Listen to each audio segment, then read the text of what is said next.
Okay, let's call to order the April Ramsey-Washington Metro Watershed District Board meeting. Before we get started, there's an unlisted phone number, the 651-730-2740. Do you mind identifying yourself for the minutes, please? Yeah, it's Matt Williams, City of Oakdale. Oh, gotcha. I was able to get video, but no microphone, so I just decided to call. Thank you so much, Matt. Sure. Okay, first order of business, approval of the agenda. Anything on the agenda that people would like to see moved, taken out of the consent agenda? If not, can I have a motion to approve the agenda? So moved. Second. All in favor say aye. Aye. Okay, moving forward to the consent agenda. All of these items are to be approved with one motion. Do I have a motion to approve? Hey, no, you're okay. Do we have a motion to approve the consent agenda? Motion to approve the consent agenda. Second. Okay, further discussion. I'll pause, let Mark, anything on the consent agenda, Bud, that you wanted to pull out or just ask a question on? I have a question about the Maplewood Middle School. We got some consent agenda. Curious. Correct. Oh, the elementary school. Yeah, the Ellen Page. Correct. Well, that one they're going. From Coleman to or is it going? Looks like it's going there. I think say on the map. Didn't see that the plans really indicated flow direction. It's Coleman Creek. Is it Coleman? Okay, yeah, I was just curious. Thank you. Yeah. Further discussion? Favor say aye. Aye. Okay, moving forward to visitor comments. I know that there's some other people here who comments. No. I think everyone here is for permit or condition. That's why I still wanted to double check. And if you don't mind, I'll just clarify for Bob and Christine that are on the line that with the consent agenda approved, the Heights Phase 2 was also approved.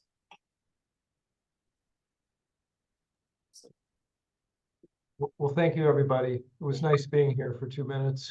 Have a great evening. Yes, thank you. Awesome. Let's transition to the permit program. Okay, there was one permit not included on the consent agenda this month, the St. Paul Fish Hatchery Trail. We have Brian Murphy from St. Paul Parks and Rec and Blake Hansen on the line as well, representing that project. But generally the project is to reconstruct and realign portions of an existing trail and then eventual trail connection along Warner Road, Highway 61, over by Little Pig's Eye Lake, kind of in the industrial part of the district near the river.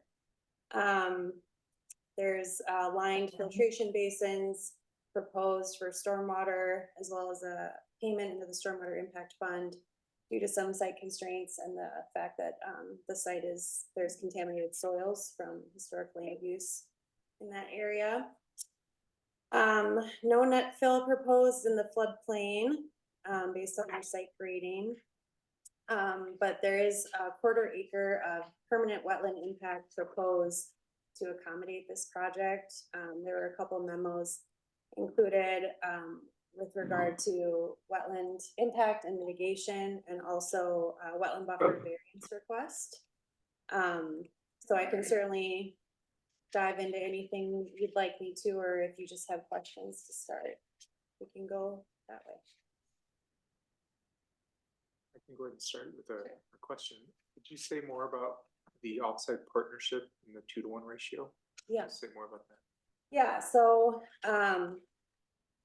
within Rule E, we have a wetland replacement prioritization, like a sequencing. So if on-site is not available, the next step would be to mitigate in the same sub-watershed. And over the winter, there was a wetland restoration in the same sub-watershed, partially on St. Paul Park's property, in partnership with private industry, Jardel Steel. So the applicant is asking us to consider that as meeting the no net loss policy, because the wetland created was in excess of the proposed impacts for this project, but is located in the same sub-watershed. We recognize that that does not meet state wetland replacement requirements or the federal requirements for the Army Corps. So they would also, in addition to that, be purchasing 2-to-1 baked credits to satisfy those agencies. Kind of a multi-pronged approach, if you will. So on the outside, it says 2-to-1 ratio outside the district. That maybe, can you help clarify that as well? Because I Yeah. figured the 2-to-1 was typically in our district. Well, we generally enforce the no net loss, so at minimum 1-to-1 in the district. And that's what we're pointing to on that Jardel site, that there's more wetland that had been created over the winter than is proposed to be impacted for this project. But for the 2-to-1, that's a requirement of the Wetland Conservation Act and the Army Corps of Engineers. So they would be proposing to purchase 2-to-1 wetland banked credits that are outside of the district.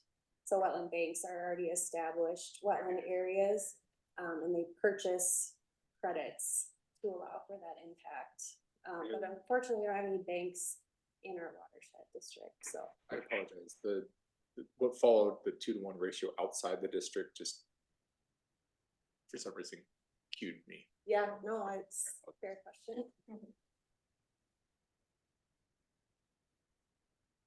I have further questions if people ask, but I was going to open it up to the table.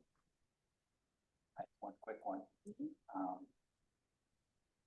I brought this kind of question before. I don't see in the application or materials what kind of wetland is being impacted. It looks like it's a forested wetland, so from a kind of a type change. Yeah, I don't have that prepared. I don't know, Blake, if you know that offhand, what the impacted wetland type is. It's a type 2. Excuse me. So fresh meadow. Okay, thank you.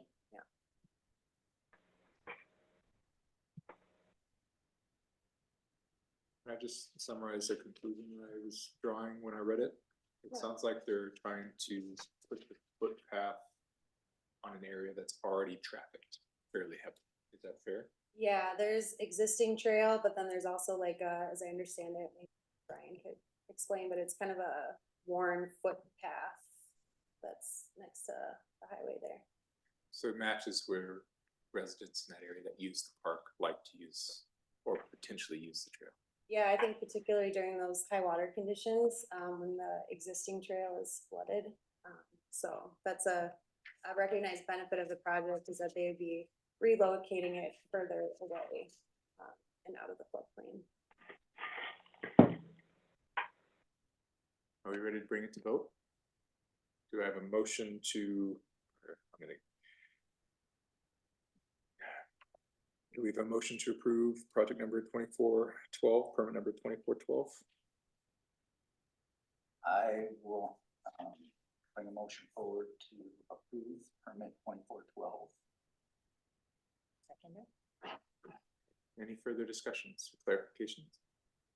All in favor, say aye. Aye. Okay, enforcement reports. Thank you, Blake. Thanks, Brian. Thank you.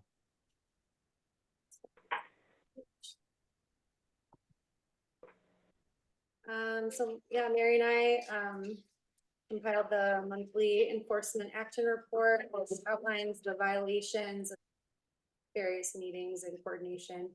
And, you know, I think a big theme of the violations this month is Mary's kind of stepping up her enforcement of the record keeping and inspections, because that's been a noted issue by the MPCA, and then also our observance of lack of maintenance on construction sites last year. I think you remember us talking about we were just seeing kind of some apathy and some repeat violations throughout the district, so in an effort to sort of stem that, Mary's been sort of demanding their inspection logs every time, and trying to get them in the habit as the spring season starts to remember that they need to be inspecting their sites at least weekly, and after every half inch of rainfall, so some of the sites have been slow to jump on that, but I think it's a good effort this early in the season to be reminding them of those requirements. So she did issue violations for that.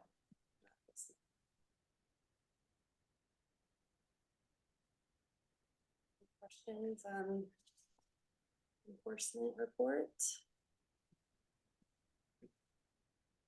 No, I appreciate the increase in scrutiny. It's interesting because they hire their own inspectors, right? Some do. Some superintendents have themselves do it or foremen do it, but they have to be trained. So I don't know if it was a COVID lapse or what, but all the trainings are available online now, so there's not a great excuse.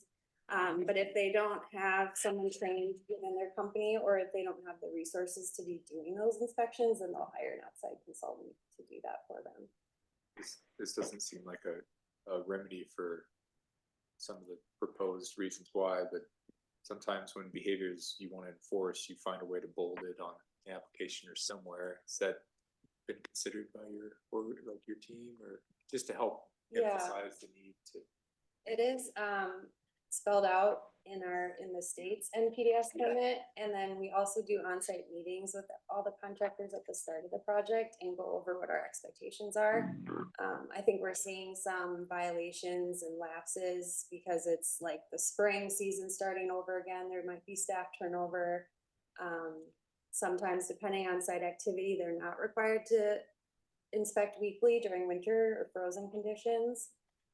Like if the site's been inactive and it's been stabilized. So kind of getting back into, maybe it's a year 2 on a project and it's new staff or it's a brand new site. But yeah, we do communicate that once we issue the permit and meet with them initially. I wonder if there's, not to give you more burden, or maybe there's like an online, hey, it's year 2.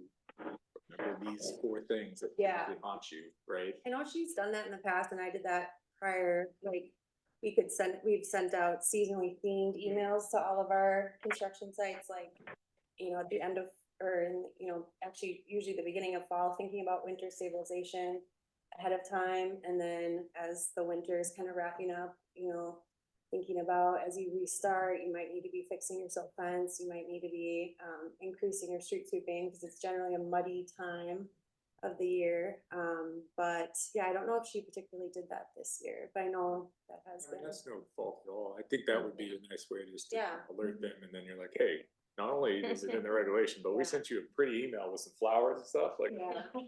I know she does, particularly in a normal winter, she'll do more like drive-by in the winter, but then I do recall she sent out an email in the spring just to be, okay, I'm gonna be back out on a regular basis, so.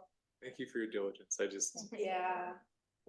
over communication, this might need to happen again until people get more accountable. Yeah, generally the companies that hire the consultants, those are, pretty good. I would assume. Yeah. Like an auditor. On the Norhart apartments, there were no spills or leaks that need to be reported. It was just a lack of. from my opinion. More like it looked like a risk of a spill, but she didn't document any material that had spilled. Otherwise she would have had them call the duty officer. We have had to do before. But yeah, thankfully she was there and caught it before. It's a windy day. It could have all. Those pictures are gruesome. Yeah. The glamorous side of. Awesome. Any other questions? Cool. Thank you. Stewardship grant program.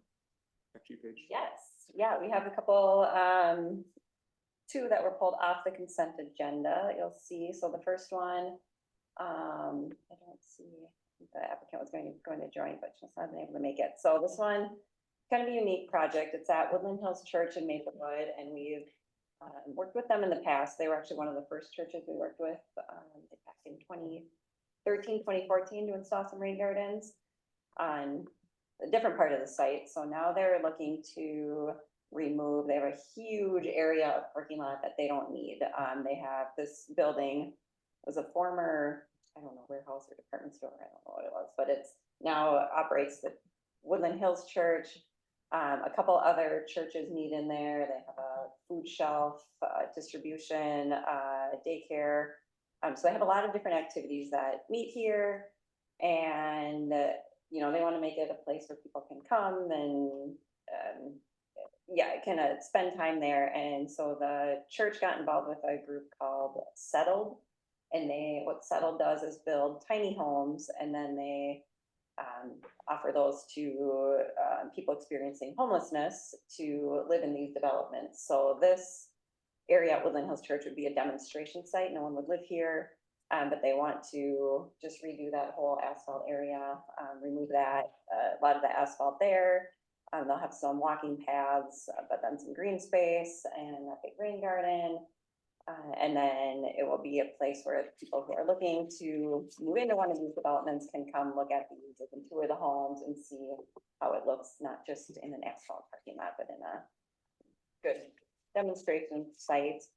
And so we're proposing, they are eligible for the 100% coverage up to $100,000 given their location. And then in December, we had presented the social vulnerability index to the board and talked about the high priority and medium priority, and this project is in a medium priority. So we are proposing to offer some additional funding, also given just the nature of the project and the people it will serve. So looking at using, we have about that $49,000 in Wakefield Lake stormwater impact fund dollars that come from the permit program.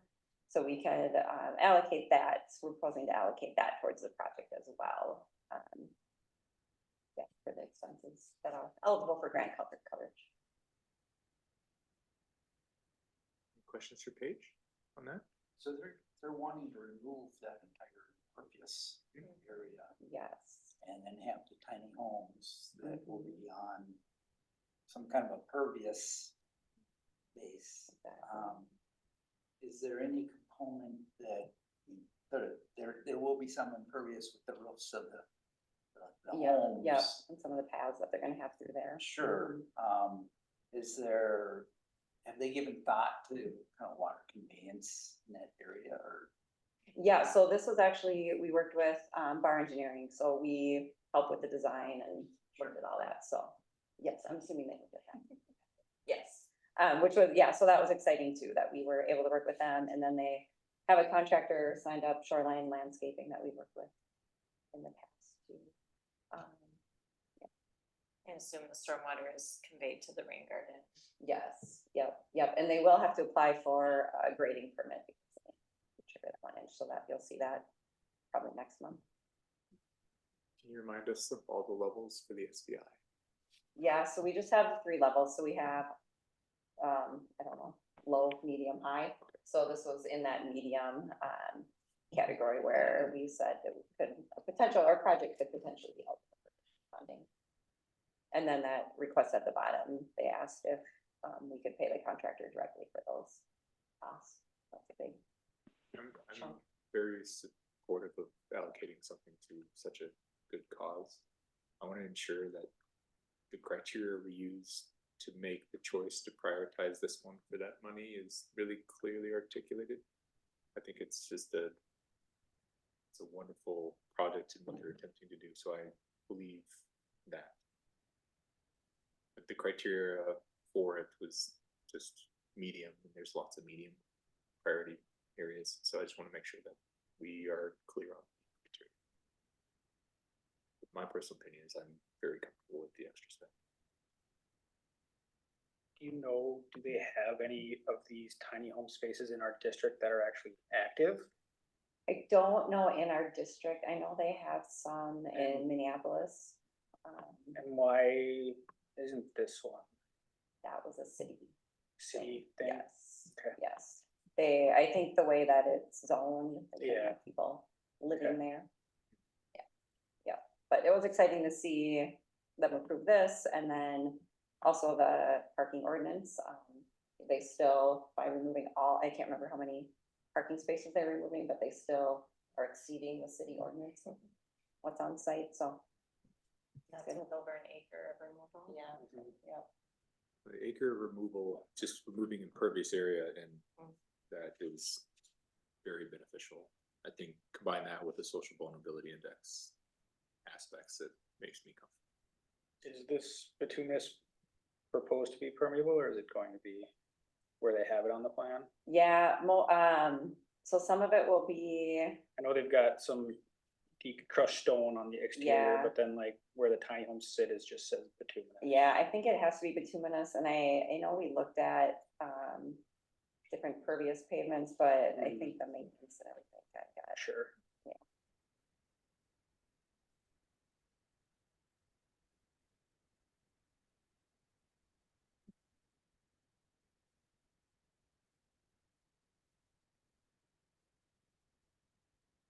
What are your thoughts, Mark, Matt? Stephanie? Sorry. Were you gonna say something? I was just gonna say, I think it's a very commendable project. I don't see any downsides to it at all. I love the idea. I was just wondering on neighbors. Is there any shielding there for the, any surrounding areas? Yeah, I think they have some trees along, is it North St. Paul Boulevard, but that was brought up at some of the city meetings that they've had about it. Yeah, so another. But since no one will be living there, it's a demonstration. Right, site. yes, yeah, yeah. It's pretty well shielded to the north where those homes are. To the west of the road at the golf course. Yeah. And the dome and commercial type public space. So there's no real active neighbors Yeah, in yeah. that direction. Yes. Hi, Jody, we're talking about your project right now. Good timing. So, yeah, if I have any other questions? Just, this is wonderful. I like the rain garden signage. Would be nice. Yeah, yep, we'll work with So them on good. signage. Is this essentially one phase? Or are there other components that just one and done at this point? Yeah, Jody, I don't know if you heard that question. I believe this is just one phase, right? Sorry, I'm a little late joining. Yes, this is just one phase. Because they still have to do grading permit, would that be considered a second phase? No, that would be for this work. Yeah. Thank you. Do I have a motion to approve the stewardship grant application 2416? Motion to approve. Seconded? Anyone? I would second. Okay, further discussion? Hand faces, the answer is no. All in favor say aye. Aye.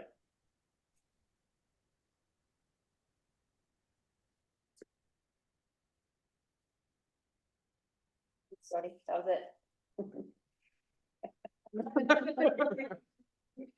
Came in the nick of time. Okay, Oakdale brine maker. Yes, so we have Matt Williams from City of Oakdale on the call to answer any questions about this, but last month you saw that mini case study that Barb put together about some chloride reduction projects, and we mentioned that this application would be coming. So the City of Oakdale is putting in a new public works facility that will be in our watershed district, and you'll see that permit before that goes to construction, but they're proposing to include that in-house brine production and storage facility, as a way to reduce chlorides that are used in the city. Most of our portion of Oakdale drains to Battle Creek Lake, which is classified by the PCA as impaired for chlorides. So we are proposing here to offer 50% funding, about 50% of the roads in Oakdale, under that, but about roughly 50%. Of the roads are in Ramsey-Washington, so that's kind of came up with that number there. So is the grant or the application or the creation of a building? For the building. I'll open it up for comments. I would just say, I think this is great if they're gonna continually fund and push an alternative to salt when they can. I think it's a great use of money on chloride reduction. Mark, Matt, anything? Stephanie? Can I ask, are you using, Brian at the original or the current building? Matt, did you hear that question? Yes, we are using brine at the current building, but we are getting it from another municipality and trucking it in. So this would save us on, hauling. We can generate right at our own site. Is there any storage plan, or would it just be made up as is needed? We have 2 tanks that'll be interior, double walled for storage. One will be for brine and one will be for mag, mag additive. So it'd be well contained. Yes. Not much chance of any spills or anything. Yeah, it's double walled tanks, set up for indoor storage.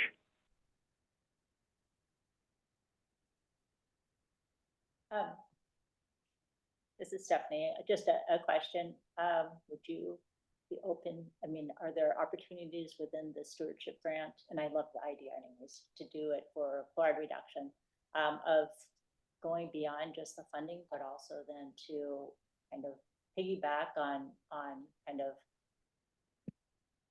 educational outreach. This is something that we've gone in together. This is what the benefit is for the community and then of course for the water. Yeah, we can, I can work with Matt and Lauren. I'll best do that. Yeah, good idea. Where are other brine facilities in our district? I think the city of Woodbury has one. Matt, I don't know if you know of any others. That'd probably be the closest one. I think Maplewood gets theirs from Ramsey County. When I talked to somebody over at the city of Maplewood, I believe they're getting their brine from Ramsey County. So yeah, I think it'd be us and Woodbury would probably be the 2 that are closest.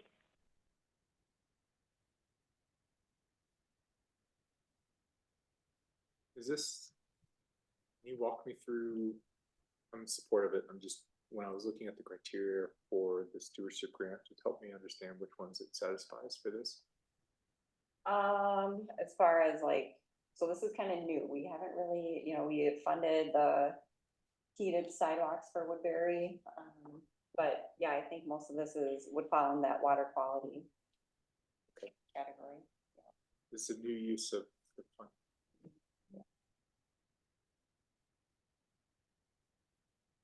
I'm for the use of brine. Sure. I get a little nervous on the variability of grants coming for water quality, because I think that was the heated walkway too. This makes sense. It'd be nice if we, as Stephanie highlighted, if we can promote brine production in other areas, because there's a lot of either impaired or close to impaired chloride bodies in our district. Yeah, and I think for next, maybe, I don't know if we'll see any more of these grant requests come in this year, but we'll look for the 2025 program and more, and outline how we would like to see these grants. And is it because the building already exists why the cost is, forgive me for that, when I look at the cost of the overall request and the cost it takes to make, it doesn't sound like a substantial building. So was there already a structure there? I'm not familiar with the location, but 150K for a building is fairly. It's like a part of their new public works facility. Got you. Okay. Yeah, So okay, public got it. works facility is there. This is just an add-on to it. Yeah, maybe Matt can speak. Yeah, we're in the process of building a new building at a completely new site. So this will just be the brine maker. We have a room already outfitted in our plan to put it in. So the production room will be basically indoors. and we'll just have a hookup going outside to fill the trucks. And, yeah, that was kind of the idea, then we can have everything kind of contained to one area.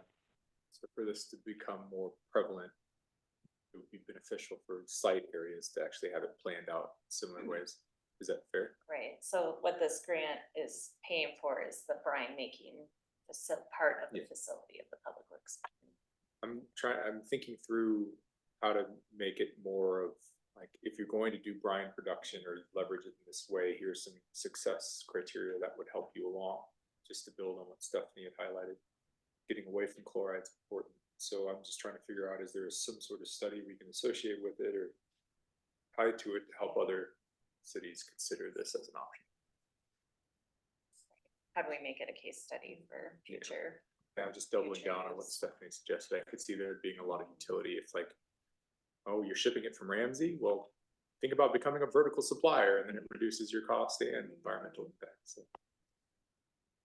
This may be a unique case in that they already have the building and they're just retrofitting, so they yeah, we are seeing a lower grant. I mean, it may be more expensive to do this elsewhere. I totally am aligned with that. But like, if you're considering a remodel, with Yeah, this room, yeah. yeah, I agree. Do I have a motion to approve the stewardship grant application 2419? So moved. Second. Wonderful. All in favor, say aye. Aye. Thanks, Matt. Awesome, thank you. So just to make sure that they're gonna do some sort of edge, like write it down, case study with this. Make sure I think we will. we will. Yeah, That's I okay. think That's what I'm gonna double Yeah, check. I think as we consider how we work with our cities for funding, And to inform the future stewardship grant years. pieces. that will, I just wanted to ensure that Yeah. I heard that correctly. Motion is passed. It just came to me, the kind of formula of cost assessment being Oakdale is roughly half their area is within the watershed, half is not, so I said we cover half the cost. Is that formula applicable across other cities, jurisdictions? Have we used that kind of in a thought? Is that setting some kind of a precedent? That's what I'm really So, asking. yeah, we have not used it. You know, this is kind of unique because it's a system in our district. It'll be used in our district, but it'll be used outside of our district. We did If something it- like that with street sweeping though, with Woodbury, city of Woodbury 3 years ago. where we're Yeah. like, okay, we have this number of streets. Yeah, and so the but grant would be then, sized yeah. in this way. Yeah, and they could quantify how many or how much that would cost. I will say, not to promote South Washington, but they are looking to also fund 50% and they only have 8% of the city in their district. So that's something we can look at in the future as part of that case study and how we fund these, but I don't have a problem with it. Yeah. I think it's a great direction to go.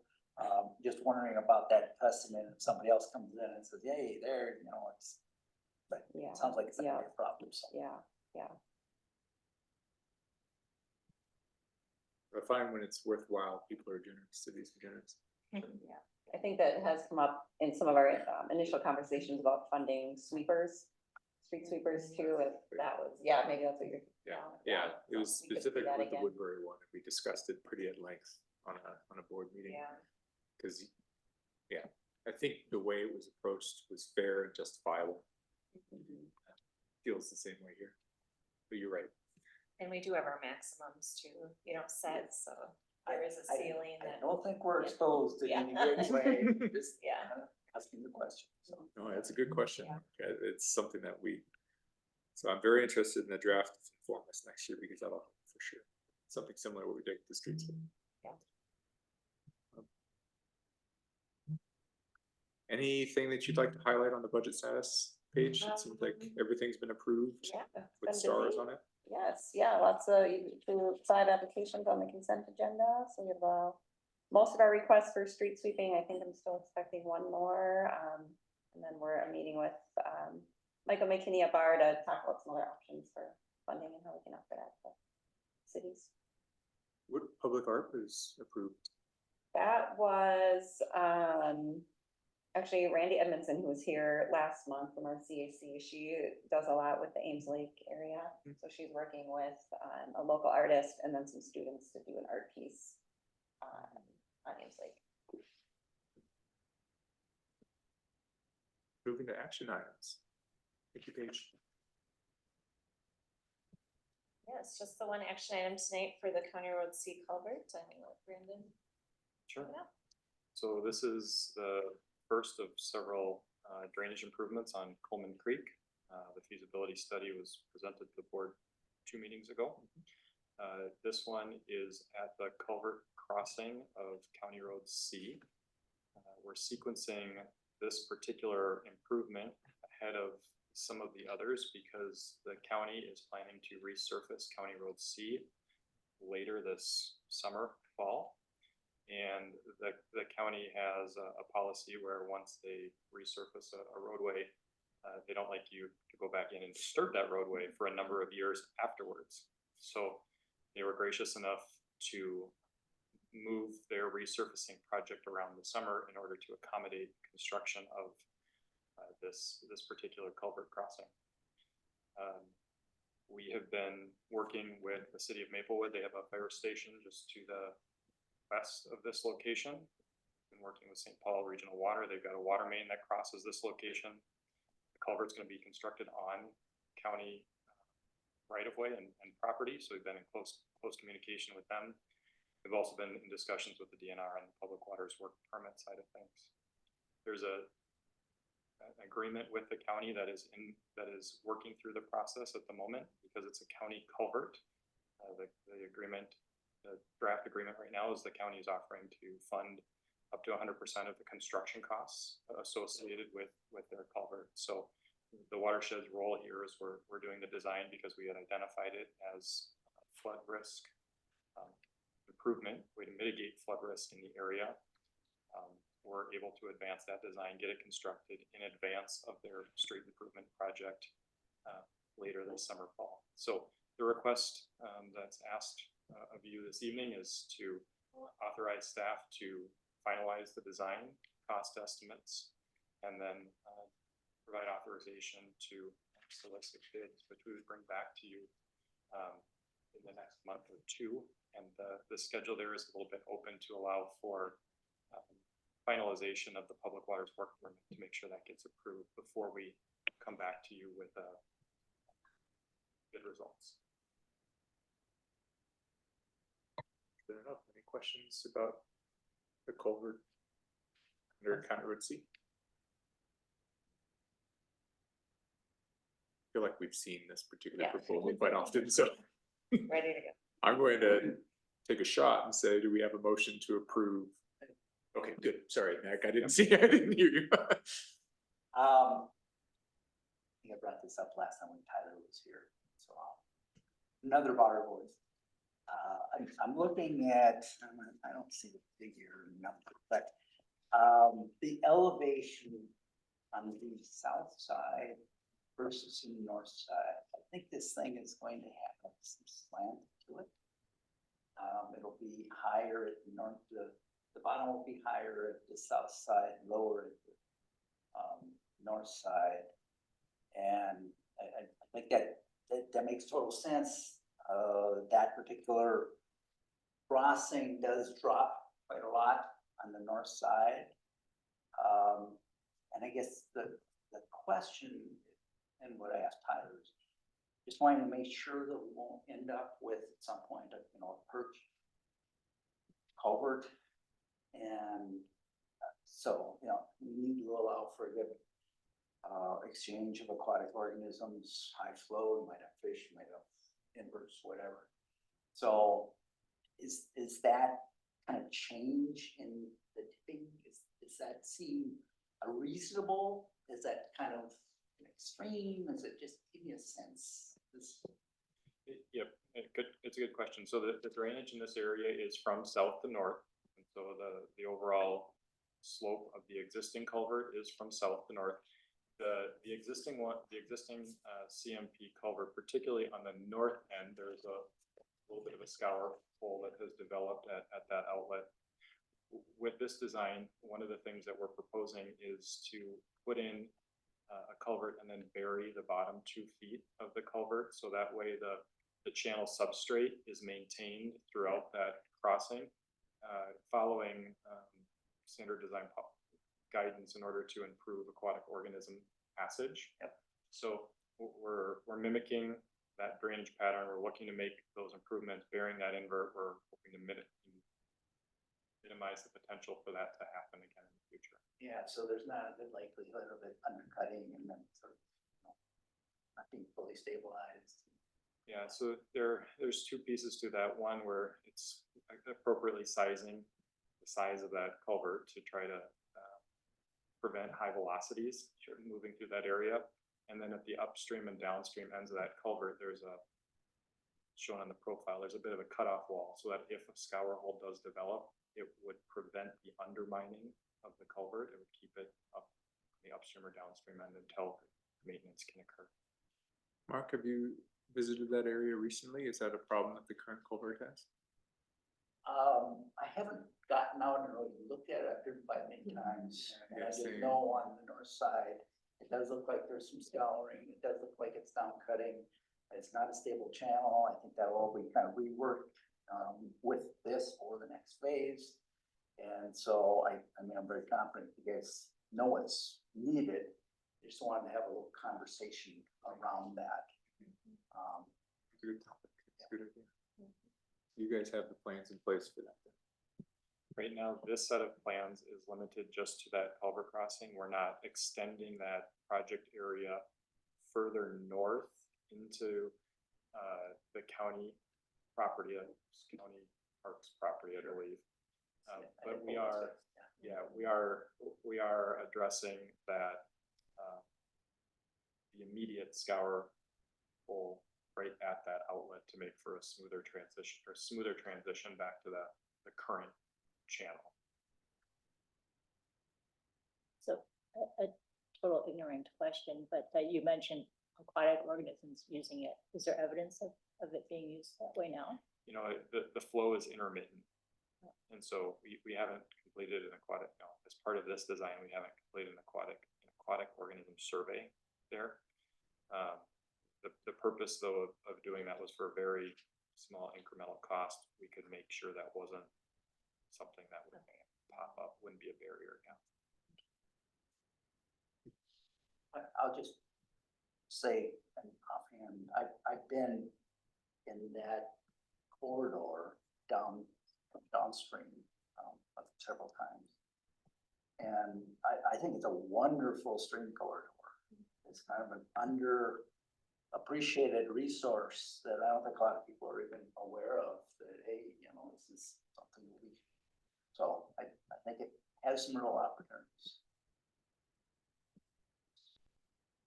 Only driven over it. I have not walked down. I took a mental note, maybe next time to go just walk in that area. It was a very good point.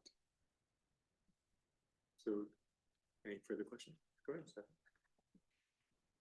When it's put in, it might be interesting to put a camera there to see if anything is. Yeah. It's a large wildlife camera. Wildlife camera, yep. Just for fun. Thank you very much. All right, do we have a motion to approve? I'm sorry, a motion to approve the preliminary design, estimated costs, and proposed project schedule, and direct staff to finalize design, bidding documents, and solicit bid proposals? You could say so moved. I would move to approve the preliminary design and request to go forward with the process. Second, I second. all in favor, say aye. Aye. Moving forward to attorney reports. Yeah, we just talked about the cooperative agreement that was needed for the County Road C project. So Lauren was involved with reviewing that and working on that. We continue to work on obtaining appraisals for the Fish Creek easement.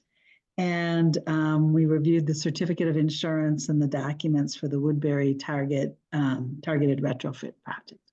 Those are some of the items that we worked on this month. I don't know if anybody has any questions, but that was our involvement this month. No surprises or anything, Tracy?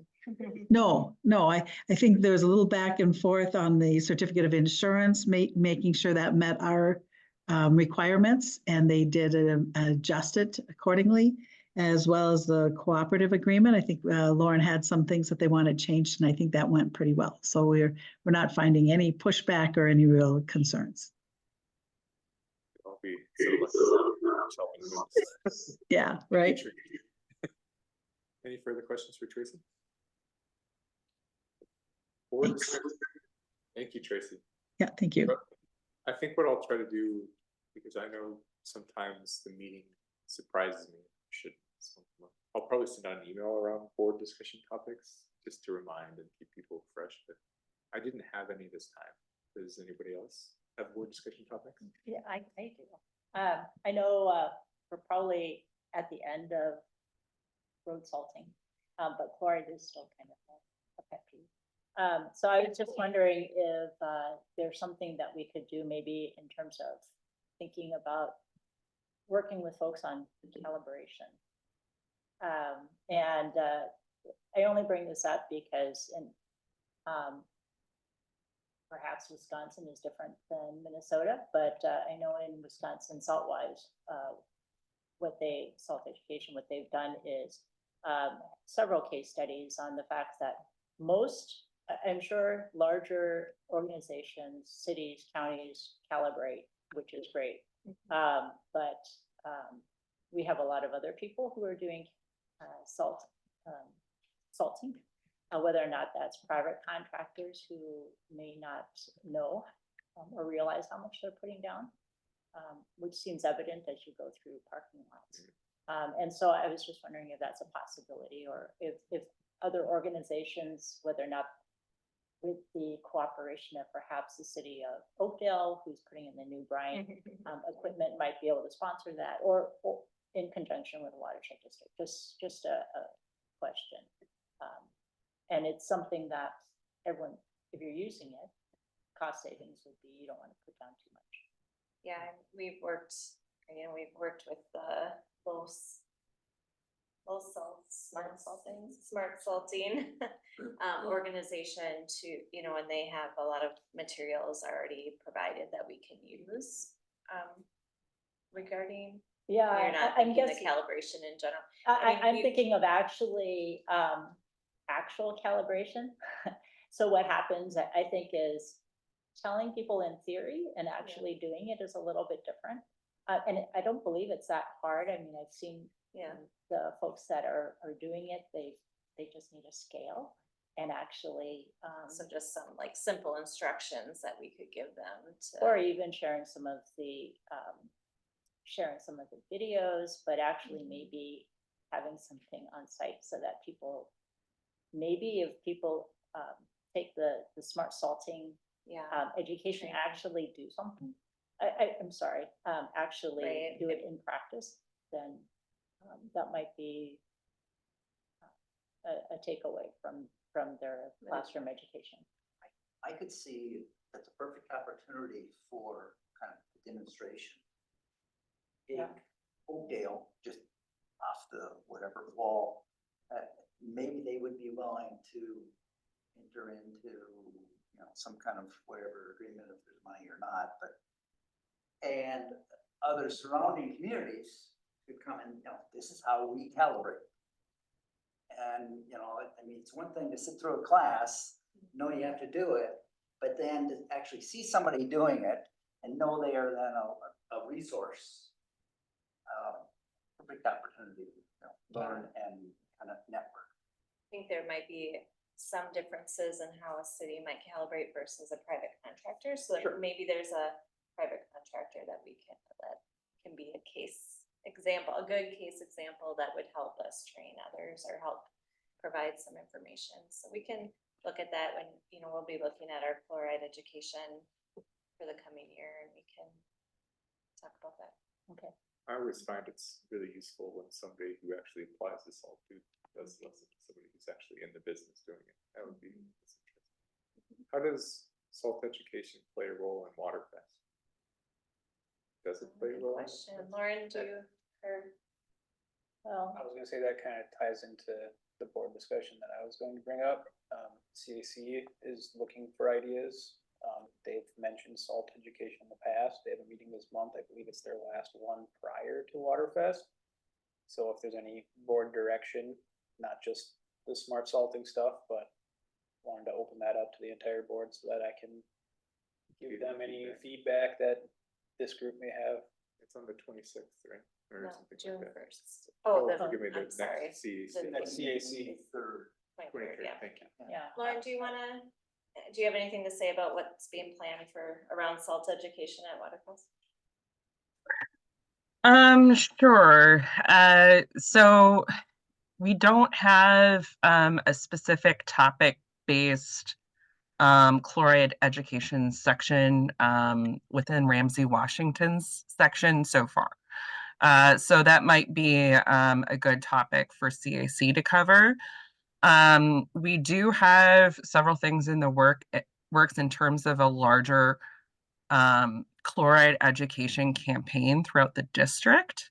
However, and that kind of ties into some of the things we'll be talking about later in the agenda around the community assessment and some of the targeted communications and outreach plans that we're doing.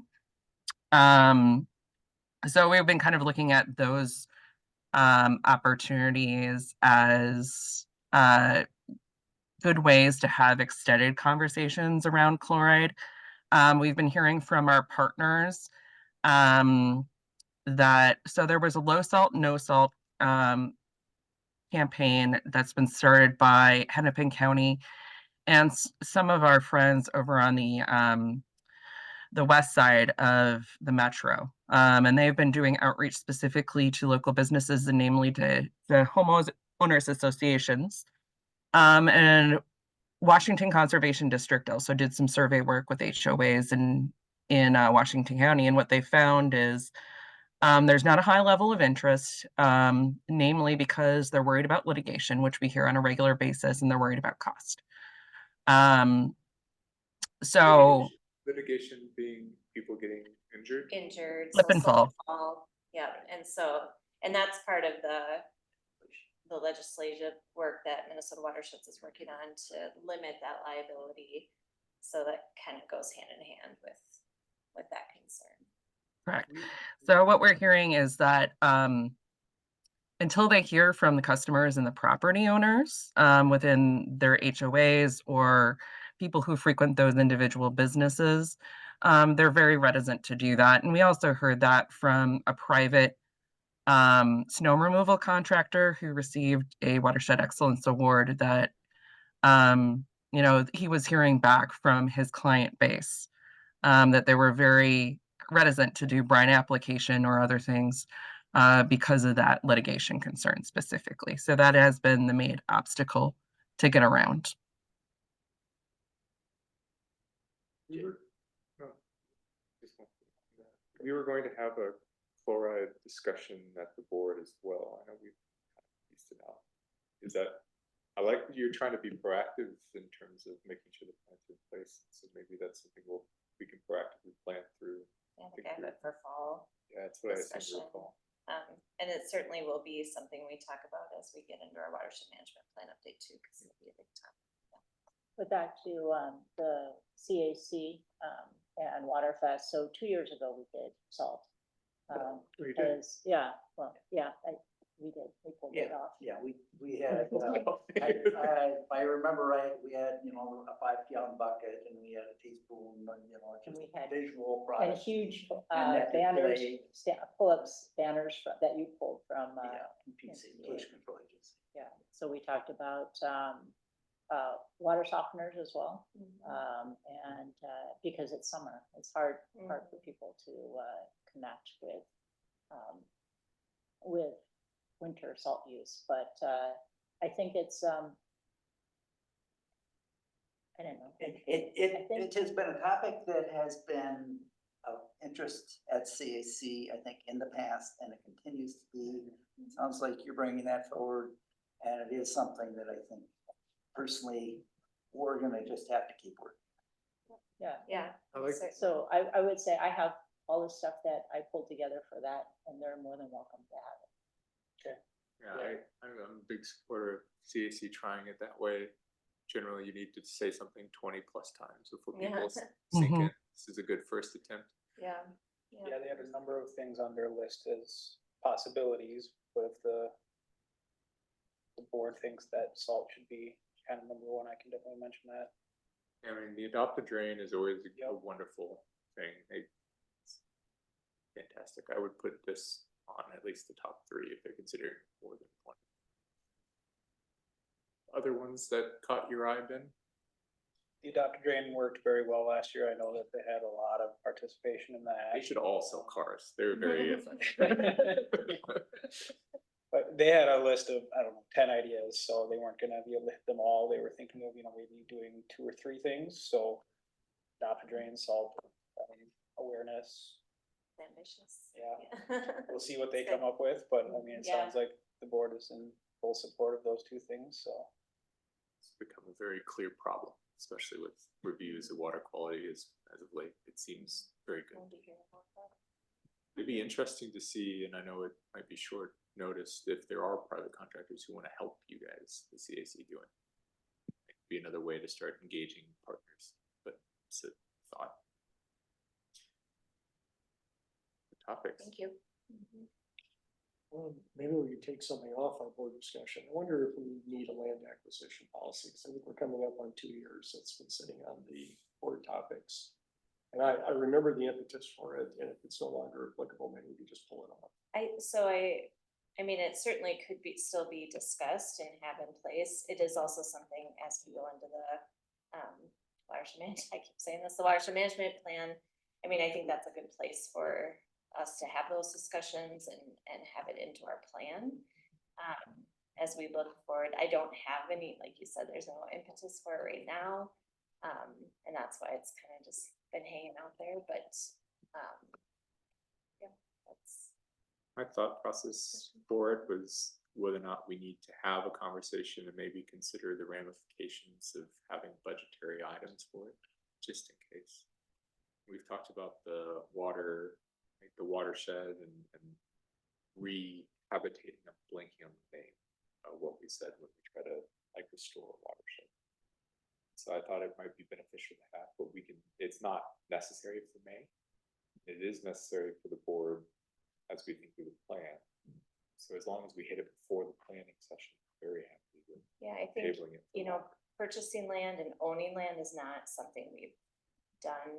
We own very little land, so that's not something that we've been in habit of needing funds for. That was a unique, I would say, situation when the golf course popped up. But that's, something to be up to. I'm very happy delaying it till we have discussions if you're. Yeah, I'm happy delaying. Let's I put it would in simply the- draw the conclusion that since it's been sitting out there for 2 years, there's no urgency, and we may as well drop it and Okay. have a discussion relevant to This is limited purchase, Yeah. applicable to our direct mission versus the opportunity that came up a couple of years ago. Right. Yeah, I agree. And having that laid out in the plan. Yep. My thing is what keeps my eye on it is as we think about helping other watersheds, like expanding watershed. That's the reason I keep it in my head. But I'm fine with pushing it to even 25 because that's when we start our discussions. I think that's perfect. I do want to see less badness like stuff. Thank you, Matt. New reports and presentations. We done with discussion topics? All right, so we will start with Lauren tonight. We have 3 presentations. Lauren, I'll let Lauren introduce this topic and our guest speaker as well. Right.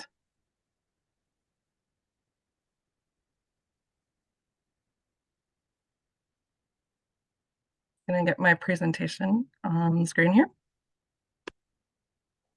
Oh, Okay. coming. Yes, we see it now.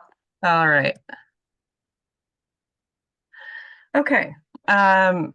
So for a bit of background, within the last 4 years that I've been at the district, we've been assessing our audience in several different ways. So some of that's through analytics, and those are limited by channel. So our website, our social media, our newsletter. Also looking at event attendance. So who's showing up to our meetings, who's showing up to public plantings, who's showing up to Waterfest, our fishing contests, those sorts of things. Who's volunteering at our events or on an ongoing long-term basis? Who's part of the CAC? Who's getting awards? Who's showing up at the recognition dinner? And what we're seeing is it's a fairly homogenous audience. And what do I mean by that? Well, we're seeing that it's more trending towards female, either bachelor or master's degree, tends to be higher income, a limited racial ethnic diversity, and the age tends to be higher. So over the age of 45 is what we're tending to see. So a lot of property owning professionals, and then trending more female.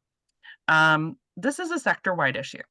And by sector-wide, I mean not only watershed districts, but local government agencies in general.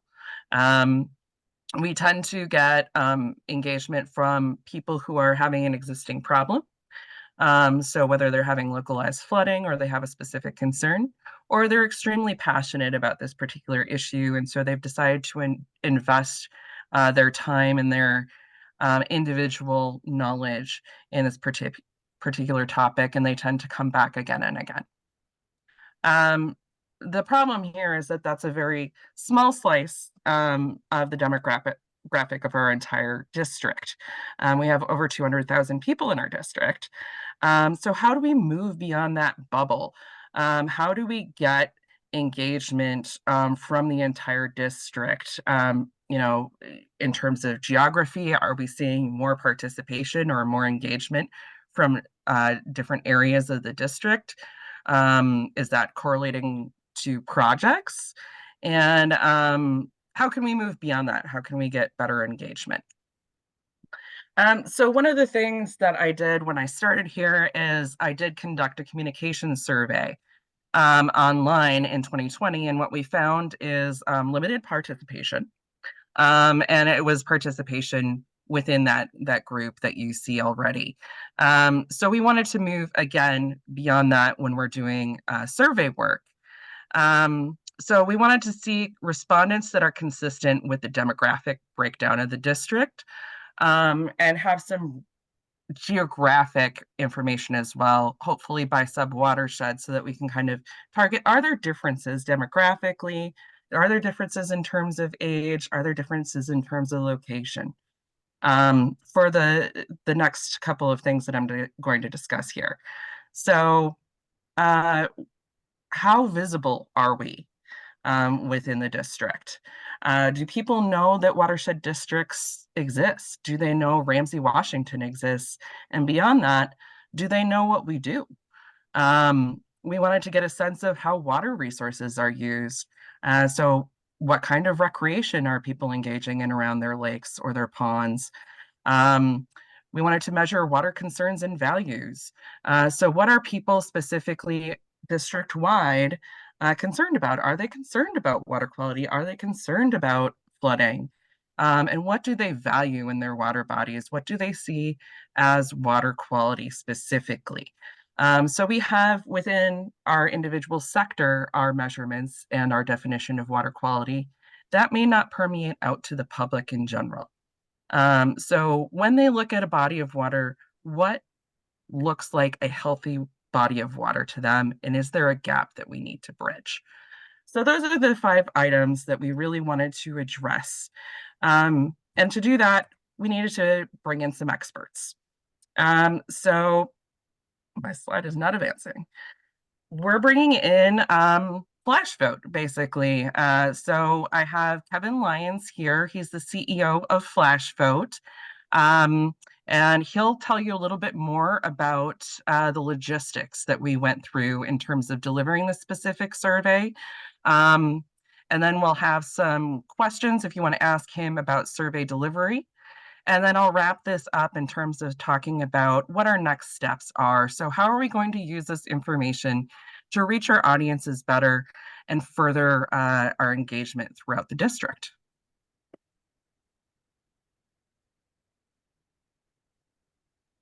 All right, great. Can you hear me? Yes, we can. Excellent. Well, thanks for having me this evening. Excited to talk to you about the survey you did. It's a neat survey.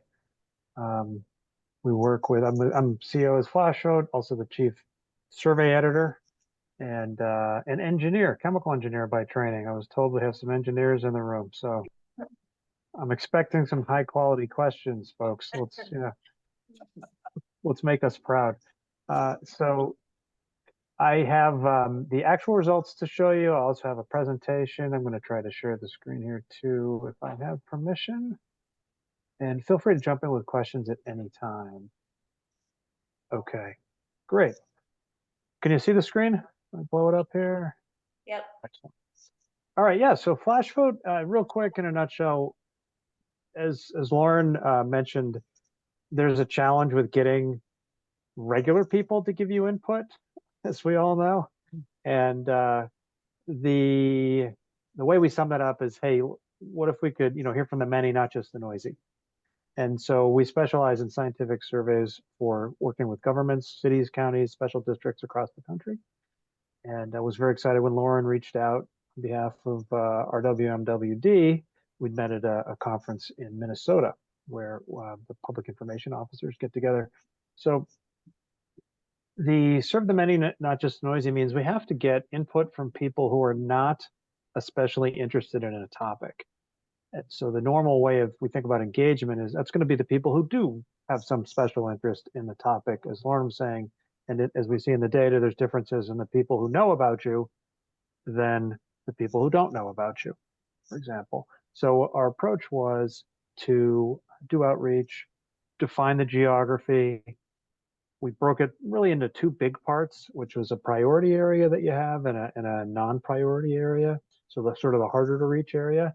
And we hit that extra hard. We sent about twice as many invitations to the non-priority area. We use text messages and then short surveys, so 5 questions ideally or less, so that we get a high completion rate and we get a decent response rate. We also invite with a very generic message. So we're not going for the highest response rate because that might attract people with an interest in the topic at the moment they find out what it is. Instead, we offer kind of a generic, hey, can you give some input to help, local government? And so that's what we did with you guys as well. And as you'll see, we got about a 2.5% response rate, which is in our 1 to 10% range that we'll see. For a large district that people haven't heard of, that's actually pretty good. Minnesota has a certain amount of civicness. It's not a word, but I use it. Our record-setting survey response actually comes from the town of Plymouth, city of Plymouth. 85% response on a panel survey we did, which is pretty cool. So in terms of the sample, we got over 600 responses, which is about plus or minus 4% overall. But then we can actually look at the subsamples, and the subsamples, men versus women, age groups, ethnicity, things like that, actually become large enough to be useful. So you can see, are there differences or not? Are there any stories that are being told by the data? And there's a lot of filters in there. You can poke through it on your own. I'll just give you some of the highlights. Any questions so far, by the way? Not yet. Okay, great. So I've got in case the internet were to fail or something, or the survey results, I do have a few slides. I'll just walk you through the basics before going to the live survey. So question 1 is, as Lauren mentioned, was really awareness. And it also serves as a filter for the other questions. So you can see how did people who said never heard of it answer the other questions, the other 4 questions, compared to those in the middle, heard of it but didn't really know what they do, or heard of it and knew what they do. So for special district, this is pretty normal. People don't generally follow that stuff very closely. I once talked to the woman who runs our own local government. We're a special district where I live, and she said about 30% of the calls were not for the district. There was some other, some city or county nearby. So you guys are doing okay on the actual, when you consider that half of the people have actually heard of you guys. That's pretty good. So the next question was, which of the following water management issues, if any, are you most concerned about? Oops, where you live? Flooding was pretty low. Water pollution was number one by a long shot. And then you had two that are kind of close, the loss of wildlife and then drought conditions. And you can imagine based on weather, you might see some differences in what's more salient between flooding and drought. We did this survey a couple months ago. So, snow doesn't cause flooding till it melts, right? And when's your melting season? Coming up, I think. Yeah, this year it's done. It's done. Oh, wow. Good for you. Yeah. So you're into the damn poor sledding months, as they say. So, and the other thing to look at here is how many people said none of these, and only about 10%. So yeah, you have concerns. This gives you a guide to what people are thinking in your area. Question 3 was, how have you used local lakes and streams and wetlands? And this is again, number one here. Majority of people bike or walk near the water. You have a lot of water in your area, especially from what I remember in your maps. And then you have other subcategories. Interesting one to point out here, though, is half a property on the shoreline is the smallest. And as you might expect, if you're going to be hearing from people, this would be a much larger portion of the people you're going to hear from in doing normal engagement, instead of the scientific approach where we go out and go to them without any topic, pick them independently of them wanting to give input on something. And number 4 was, when you think about what a healthy and safe lake looks like, what is most important to you? No unsafe bacteria, blue-green algae was number 1. No invasive species was number 2. Both of those were a majority of the responses. And then clean water, with little or no visible pollution, healthy variety of native fish were also about half. Easy access to swimming or boating was not the most important way that people think about lakes. Maybe that's surprising. It's a little bit surprising to me, but not to this group. And then last, yes. Out of curiosity, so you said pick up to 3 for some of the previous ones. Yes, that's right. Were they all, those 3 treated as equal votes? That's correct. Yeah. So the way that we set up questions like that is, think of the number of choices being about half of the total choices, and then that leads to the aggregated preferences, priorities that you see here. Good question. Yeah, and the other ones were a choose all. So these are, if you've done any of these, it's basically like a little yes, no. And for priority questions, we use the choose n, basically n over 2 of the total. So you get a distribution of choices. Good. And then the last one was, again, it was a preference question. So this was, how would you prefer to receive important information from local governments? This was a choose up to 4 out of the 8. And email, which we see across the board. Email is number 1 for local government communications, and text is surprisingly high compared to what most people think it might be. But they also are out reading the newspaper, and they don't mind getting stuff printed in the mail. There's also differences by age for these things as well. So that's the quick overview there. I'll point out real quickly before I jump into the survey and answer other questions you have. So when we do our surveys, we have a lot of demographic information that's loaded. So the nerd word for these things are cross tabulations, where we'll look at the results and then we'll filter them by these demographic add-ons that we have associated with the respondent. But you can play around and look at it directly as well. You want to see some of these. This just highlights the area that we targeted geographically and how we use the priority and non-priority as a specific filter. Questions on that? The homogeneous population described by Lauren earlier, that represents the 626 participants? Or did this get to a more diverse survey? Yeah, so what we did is we randomly selected people from within that boundary. the two sub boundaries. So we randomly selected people from the priority area, and then we randomly selected people from the non-priority area, and we invited people until we had actually more people in the non-priority, in the priority area responding. And I can show you that breakdown actually. I'll be honest, it surprised me that most people preferred email correspondence. Yeah, it's funny. We did a survey for a town in Michigan, and the town manager was so confident that no one used email that he didn't even want to put it as a choice. We said, you'll put it as a choice. You may not. The people you hear from may not use email. The people you hear from the most, but I'm pretty sure it's up there. So we put it up there, and it was #1 at like 70%. So the neat thing about email for you guys is when you send it out, it actually gets there. It doesn't get throttled by Facebook, or you don't have to pay to advertise it. So it's good. And also people can, if you do it right, you can do kind of the bite snack meal where you have a little headline, a little blurb, and then they can click through or keep reading if they're interested. So yeah, done well. It is popular across the board as #1. So that 626 with the 200,000 and in the, kind of a 2% response rate. What kind of confidence can we say about the responses that we got?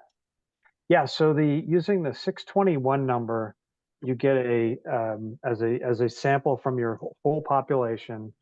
It's a margin of error of 4%.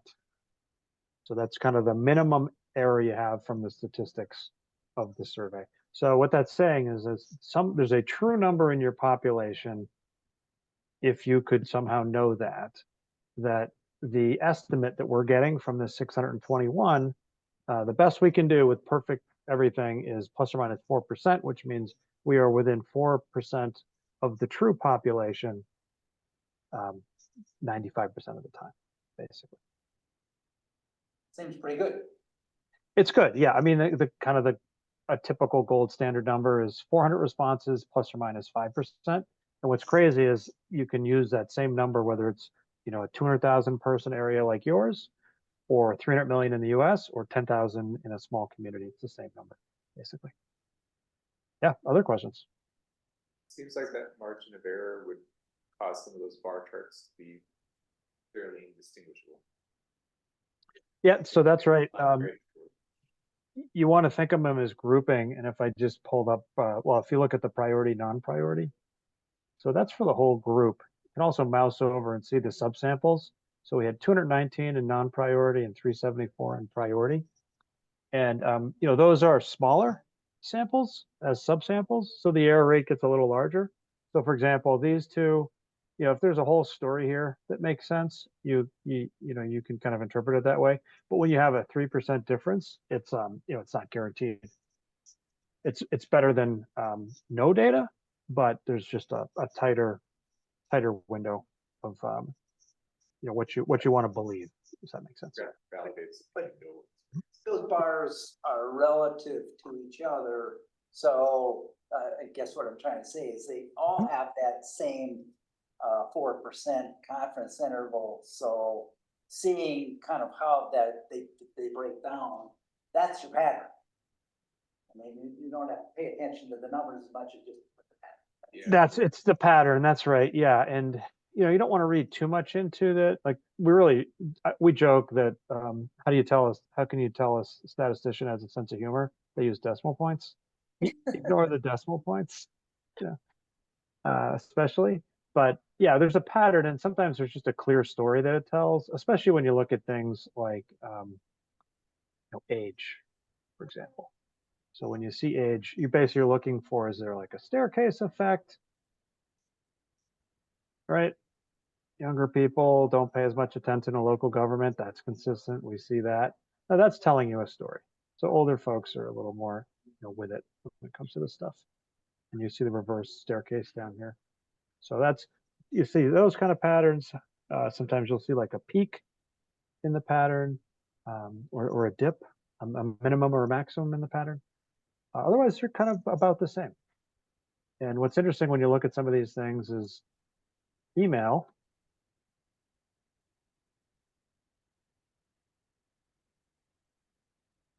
A little bit of a maximum there. certain age group, but it's still a top choice across the board. With the newspaper being a little preferred for the older crowd. So Kevin, do you have just general demographics of who the respondents are? Yes, so you can see who responded by mousing over any of these subcategories. Yeah, So in this but do you, I mean, in terms of the population, the total population, the 600 odd people who responded? Yeah, that's what, actually, that's what I'm, I don't know if you can see, can you see the pop-up here? Yeah, we can. Oh, Yeah. yeah. Okay, yeah, so it's a little tough to see, but 85 votes of 204. So that tells you that this segment here is 204. And if you go to the next one, you'll see it was 85 of 204 also, and then 81 of 204. So 204 is the number of people 66 and older. 130 is the 51 to 65 group. 114 is 36 to 50. And then And then 20 the to pull down 73. menu up above, you have other demographic information that you can filter it by. So You got it. Yep. So that's where you can look at some of the different things. Yep. Any of those of interest, by the way, while I have you here? We just heard income was of interest.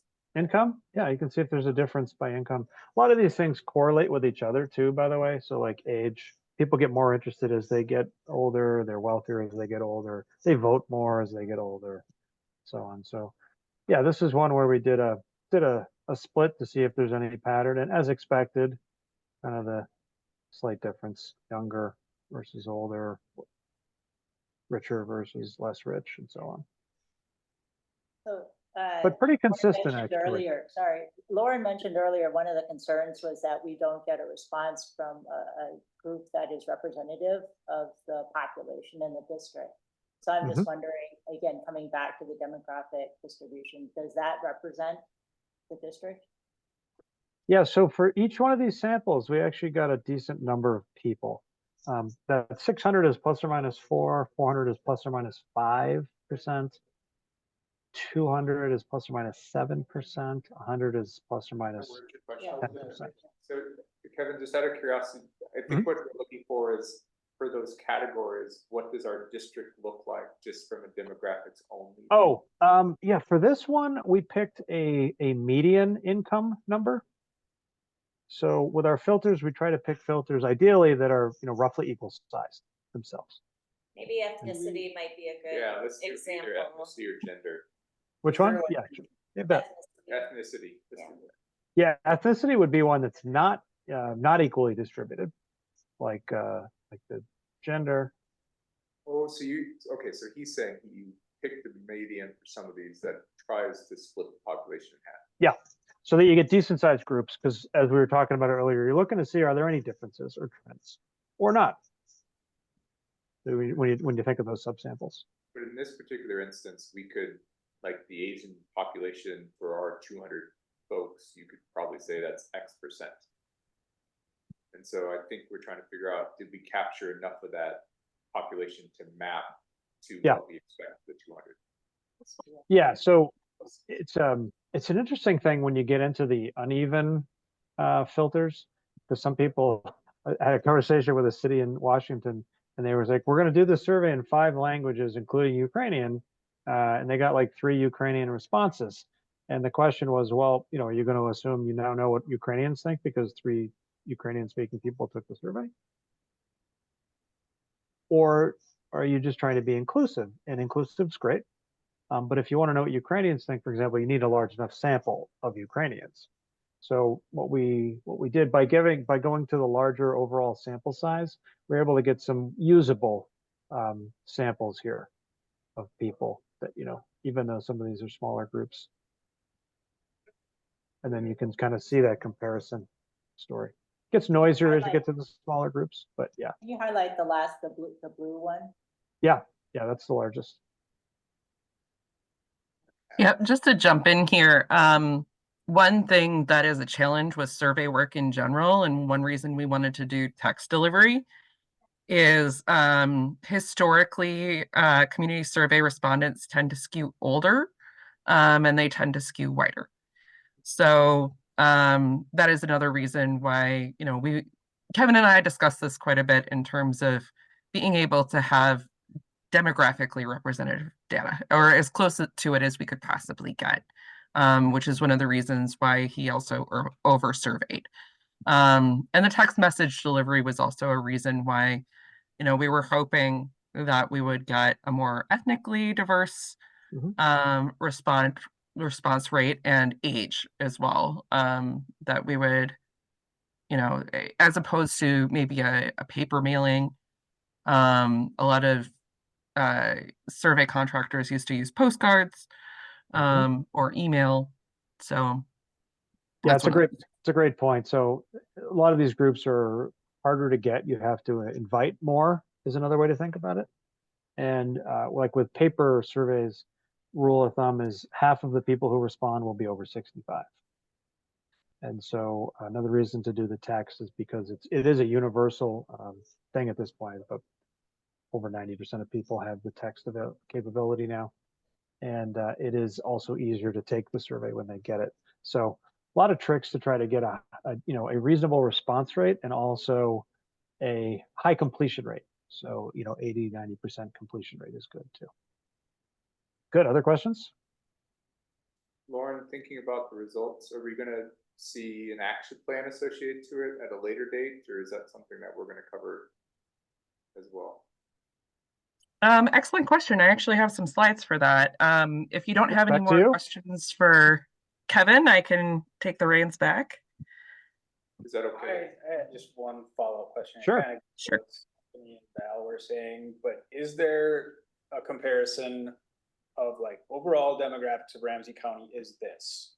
Age, income, population, ethnicity versus just the overall who took the survey, ages, ethnicities. Like I can see you got 45% of white or whatever, but of the survey, so that we can say this is a representative or not representative of the community. Yeah, let me answer that a couple of ways. So I'm going to give you this gift, which is one of my favorite sites in the world at this point. Data Commons has all of the data that you'd ever want to know. Is if you go to Place Explorer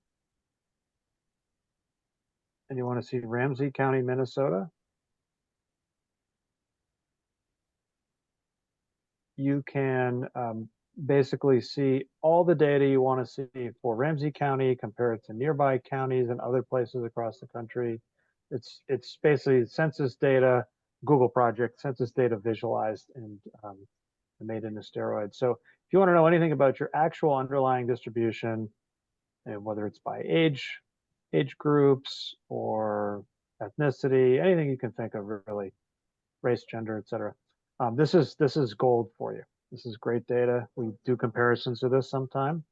When you're thinking about the survey, if you're doing a political survey where you're trying to get to one number, how many people in Ramsey County are going to vote for candidate X, then what you want to do is look at the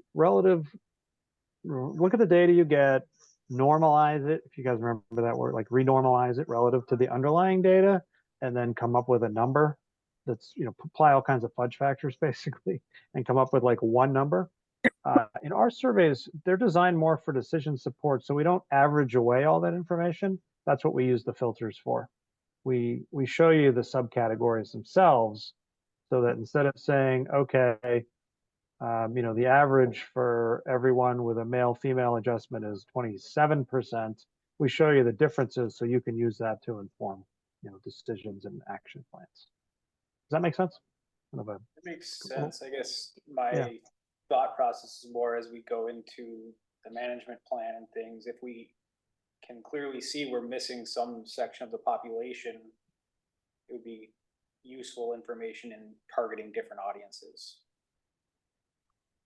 Yeah, so when you think about those different audiences, when you go back to the data and, look at whether it's male, female, age groups, and so on, how you might do different communications to different audiences, I think that's the way to think about the data in those filters in your management plan. Should we see what Laura thinks we should do about this? Okay, Thanks, good to Kevin. go? Yeah, thanks. Yeah. I'll hang on. Kevin. Thanks for the opportunity. Yeah, appreciate it. You bet.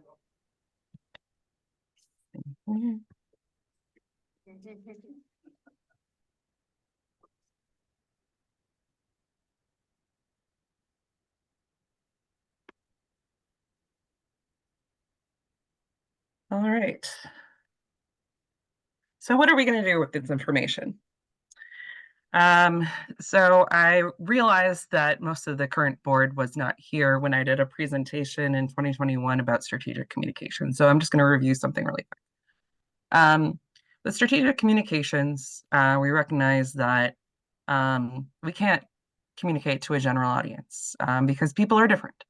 I don't like the same TV shows my mom likes, or read the same type of news, or watch the same kind of reels on social media. So it makes sense that people would communicate to both of us differently. And that's the same case with our district. So the first thing we need to do is we need to identify those needs, both from an organization level. So what do we need to communicate? What behavior changes are we looking for?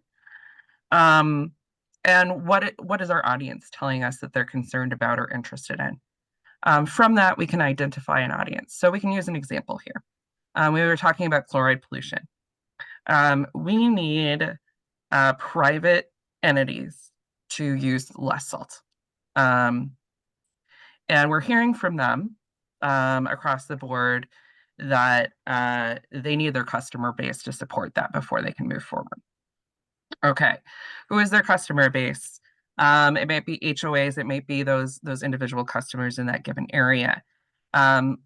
We're seeing that a lot of people are frequenting lakes and ponds by walking and biking around them more than they are boating. That gives us a location that we can start putting information. Or we can go to certain recreation sites. So maybe we're going to bike shops and putting information, or we can break down things demographically. So one of the more crazy looking filters is one by sub-watershed.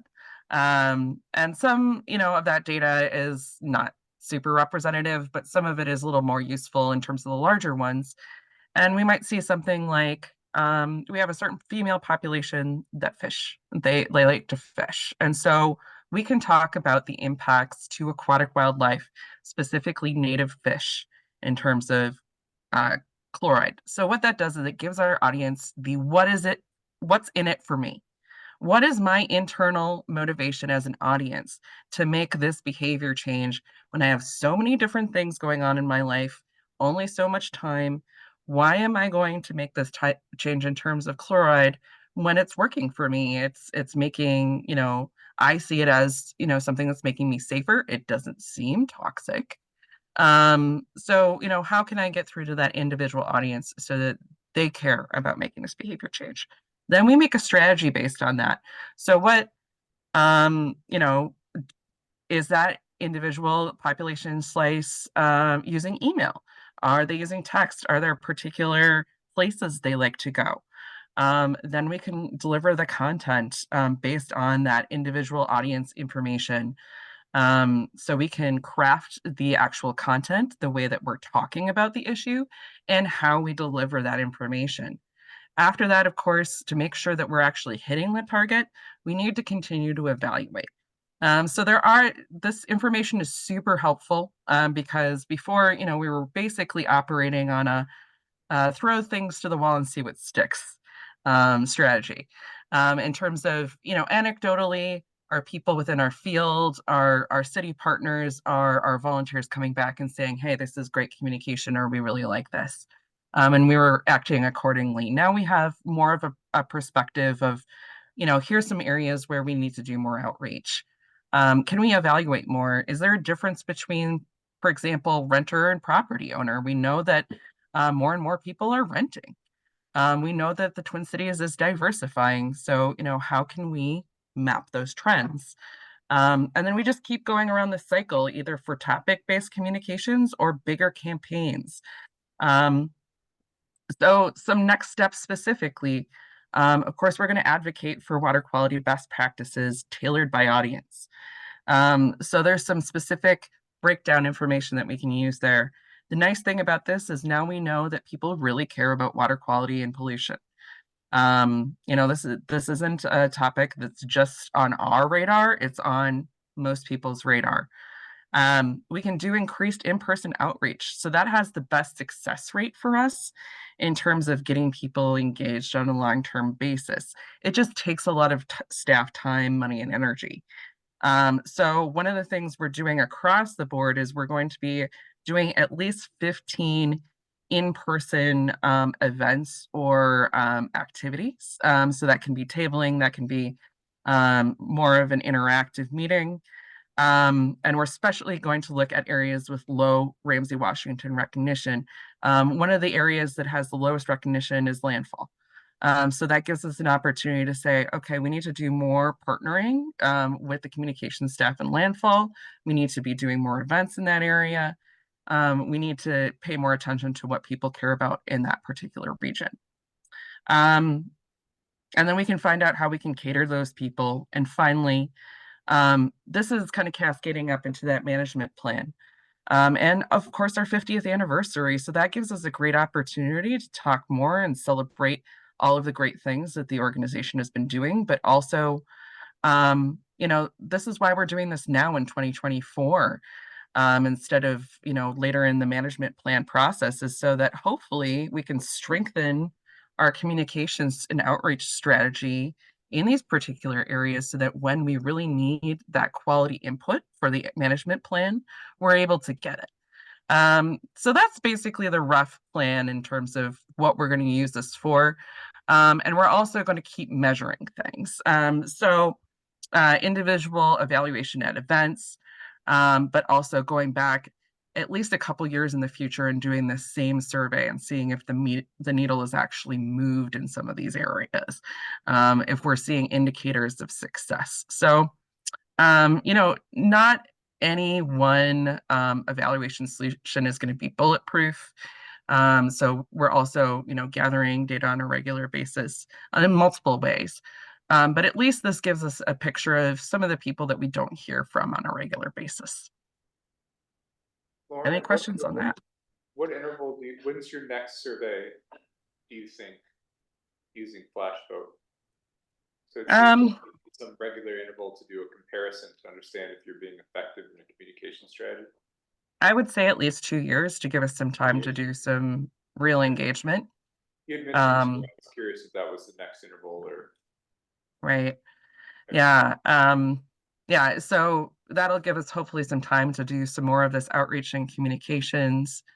We have our intern joining us in May, and some of the other staff are going to be joining me to really pound the pavement in terms of some of these things.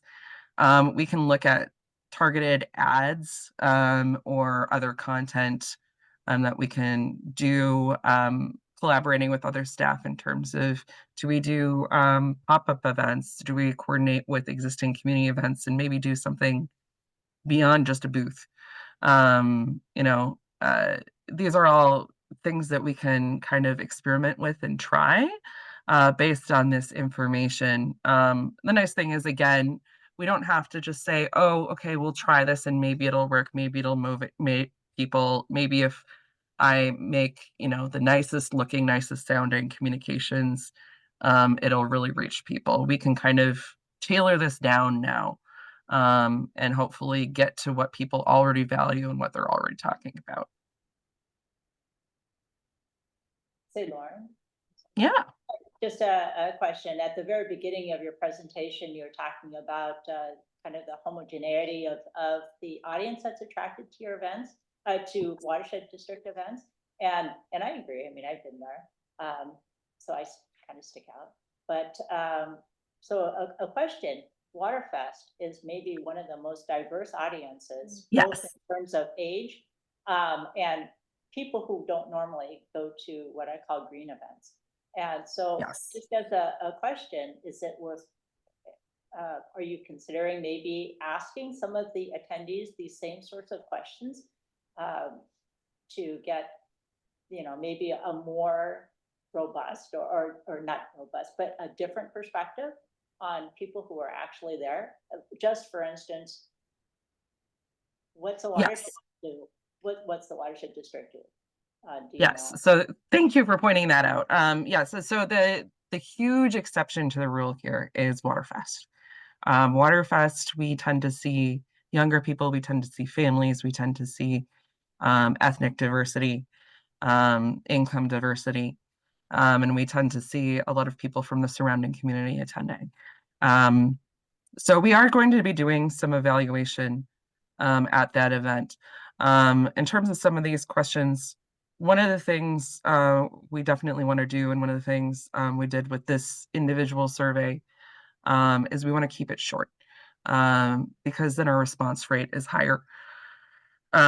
So we probably wouldn't do more than 6 questions. A couple of the things that I really want to measure on that individual survey, because we have not done a survey at Waterfest before, is some of this visibility stuff. So I think we've discussed before individually, do people recognize Ramsey-Washington as a brand? Are they aware that we're the hosts of that event? Are they aware that it's around public waters and not drinking water? Do they come away with a call to action or a behavior change that they're motivated to do? Or do they have a piece of information that they learned about public waters? So those are kind of some of the things that we've been playing around with in terms of putting that together. That's going to be definitely less scientific at this time. But that is another opportunity in terms of survey collection. Another thing that I want to do is reach out to the Center for Changing Landscapes. They've been doing a comprehensive study in terms of values around water throughout the state. And they did their survey at Waterfest last year. So that's another group of data that we can hopefully pull. They've presented to our staff before.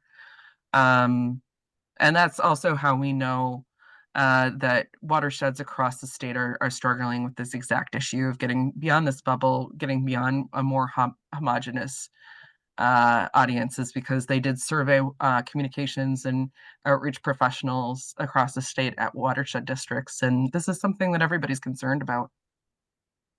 Thank you. Sure. 2 requests. One would be let the board know where we can assist with any public appearances. If that would also assist, that would be nice when you work through your detailed plan. The second part is consider industry in the area. So we meet with other board members or other members of different industries, and a big movement has been in sustainability and green engineering / green investments. So when you think about partnering with people, you're going to get a fairly diverse set if you're looking at a Best Buy or a 3M again with the employee base. And so that's built-in diversity and right now a big wave of interest from these different industries. So I would suggest considering partnerships with bigger industries in the surrounding area if you want to reach more people. Great, thank you.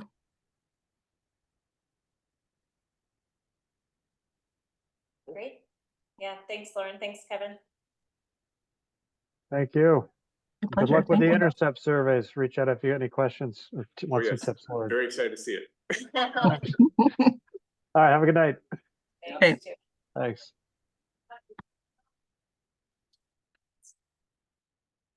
Yeah, I think we have Ashley. You've waited so patiently. Yeah. Oh, I'm here, no worries. Yeah, so Ashley was one of our natural resources interns this last year, and she did some work in our district as part of her master's program.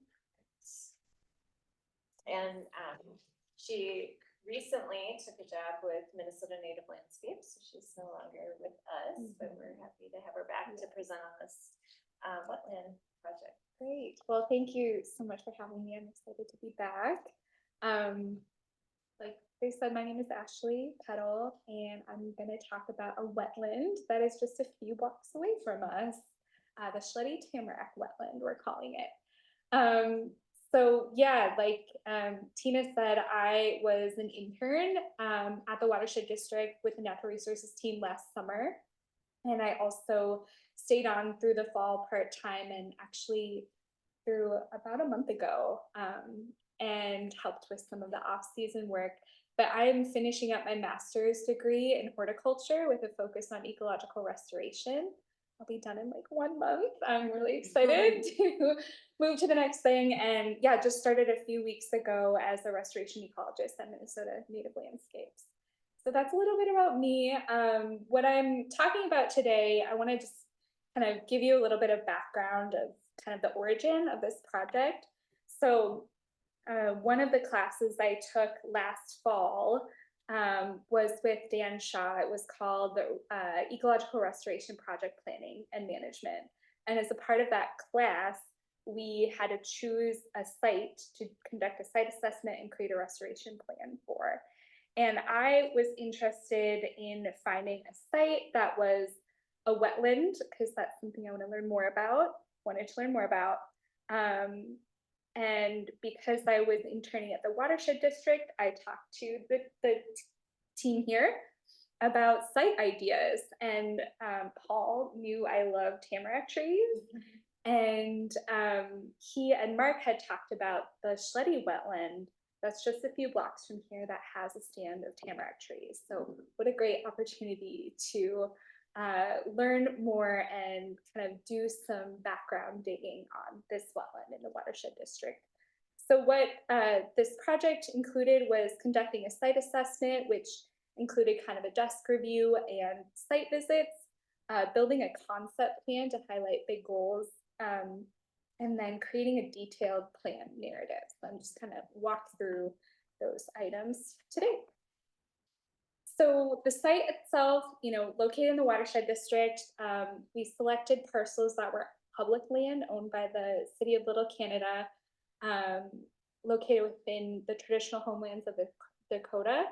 And the wetland complex is about 8 acres. The site itself is about 8.5 acres, but it doesn't match up 100%.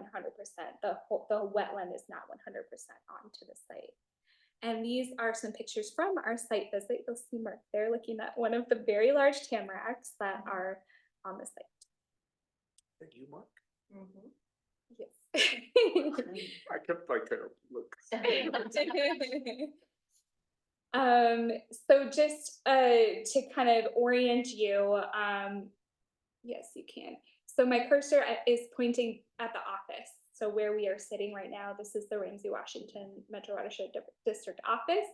And this black line is the outline of the parcel that this plan was created for. It's 4 different parcels owned by the City of Little Canada. Around the site, especially on this west side, north, and east side, is all single family homes. And then to the south, the wetland complex kind of expands down here. And then there's another wetland over here. Just highlighting that this is Jarvis Mill Pond, which is a restoration that the district has done in the past. And then the outlet of this wetland goes into Lake Jarvis. Looking back at the historic aerials of this site, it's been relatively undisturbed. But you can see by 1991, there's kind of some significant impacts happening. The cul-de-sac and single family home development kind of encroached the site a bit. And this standing water is actually an excavated ditch that happened on the site. But really, this plant community that we see here is remnant. We're seeing that it hasn't been developed over. So looking at the site itself, there's kind of 3 main plant communities that exist. We have the Tamarack Swamp. So this is the area primarily here is where the tamarack trees, but there are a few over here. There's the Cattail Marsh over here. And then surrounding those areas as it gets more upland, we're seeing the Music Hardwood Forest. And then this blue is the excavated ditch. And so from our site assessment, some conclusions that we made about kind of assets or things that are looking great on the site include there's about 8 to 12 mature tamarack trees. This is kind of unique to see this ecosystem or this plant community this far south in Minnesota. The microtypography is really strong. This is really great to support biodiversity and microhabitat. We saw a lot of native plants that were present on the site. This marsh marigold in the picture was blooming on November 4th last year when we were doing our site visit. So a little wild with the weather, but there were good native plant representation on a past survey and what we observed on the site visits. And then coarse woody debris was also present on the site, and that helps provide habitat structure as well.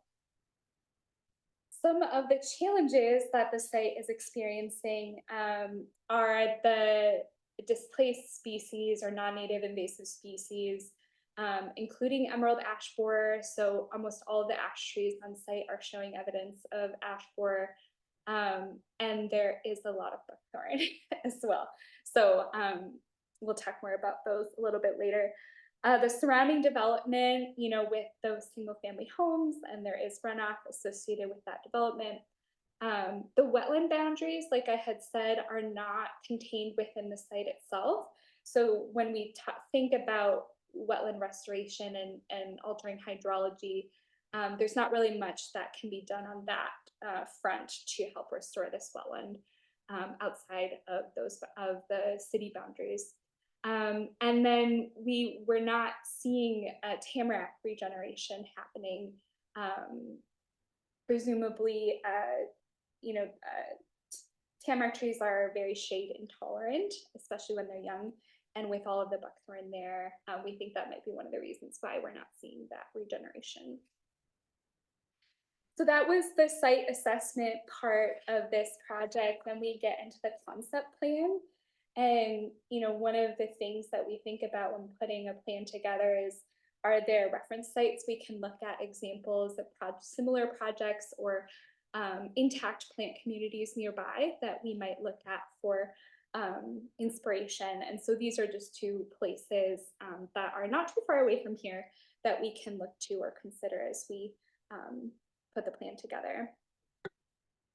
So the goals that I identified as part of the concept plan were primarily first to enhance the tamarack swamp plant community that is quite rare this far south, to improve wildlife habitat for those species, plant and animal species that rely on this plant community, and then to strengthen the water quality efforts within the sub-watershed as we're thinking about the hydrology piece and kind of reducing nutrient load into that wetland.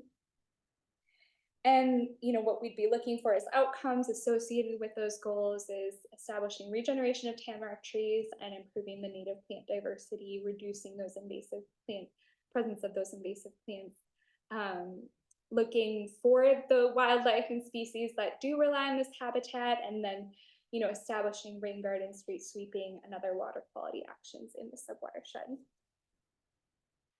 So what that would look like, you know, so we think about the plant community specifically, you know, the tamarack swamp identified as the core priority, using this DNR native plant community as kind of the model. And the main pieces within that area would be controlling invasive species and establishing tamarack and native trees and shrubs. The mesic hardwood, this kind of serves as the buffer and great wildlife habitat. And so in that area, controlling invasive species also, and then looking to the buckthorn, cover it up, kind of state seed mixes and diversify in that understory. And then the cattail marsh identified maybe as a later priority that is a high resource, high investment restoration. So kind of looking at that later down the line.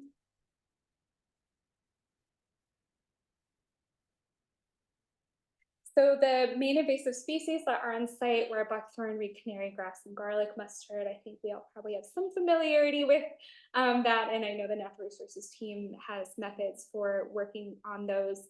The one idea I wanted to pull out as a possibility is looking at this Oregon kiln biochar method, which is a way to instead of doing open burn piles of, say, buckthorn or other woody debris, it's a way to burn it hotter, have less CO2 emissions, and then you get this biochar that you can then spread on site. There are folks in the Twin Cities doing this, Great River Granny in Dakota County, that we can look to as models for that. Yeah, seeding and planting, once invasive species are, there's management happening for those, then the seeding and planting is kind of the next big part. And there's, the wetland and upland areas are going to have different seeds and plants associated with it. So doing some seed collection on site and maybe at other wetland sites nearby, and sourcing, local ecotype trees and shrubs. And then in the upland area, looking at those regeneration mixes for after buckthorn removal. So the final piece that I did as part of this project was create a detailed narrative. And so this includes a lot more details about, hypothetically, who could be involved in this project? What are the keys to success in this project? Why is this, what would the benefits be? What's the timeline? Where could the money come from? Things like that. So I think that was included in your packet, but that was kind of just more detail to flesh out some of these details about the restoration. So I just wanted to end with the Watershed District mission because, I think, this type of project really does help meet the mission. And, as we think about the water resources, think about the ecosystems that help improve water quality, opportunities to work with the community, and then also benefit the plants and animals that live here. So I will open up to any questions if you have any.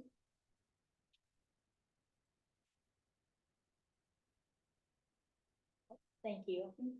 I volunteer a lot with the Tamarack Nature Preserve down in Woodbury, so I appreciate you. I love that site. Couple of things I'll mention just from a practicality and kind of looking at wetlands. We've talked about wetlands a lot over the last couple of years. This might be a good site where we do more frequent monitoring, let's say. So we're keeping an eye on how those tamaracks are looking and the invasive species, and we're also putting in on all this for restoration as a potential restoration site as we look forward to the future for wetland restoration work. So appreciate it's a lot of great information and knowledge that Ashley's got about that particular. Really like it. How did you envision the community playing a role in the restoration? Yeah, I think that's a good question. I know that the CAC has participated in buckthorn removal elsewhere, so I think that's kind of a natural precedent. I think as one of the goals was around kind of subwatershed actions with, rain gardens and street sweeping or break up the leaves. So I think, especially with those adjacent landowners, I think that's an opportunity. Mm-hmm. Well, one thing that we discussed, so we constantly see people walking down Edgerton Street just on their daily walks, a very busy road. Like, it could be a great community asset to have hiking trails and paths and have an alternative corridor routes for people to walk on instead of that busy road. I know that paths were an issue in Cottage Place wetlands, so we don't know how that would pan out, but that was one idea that we discussed.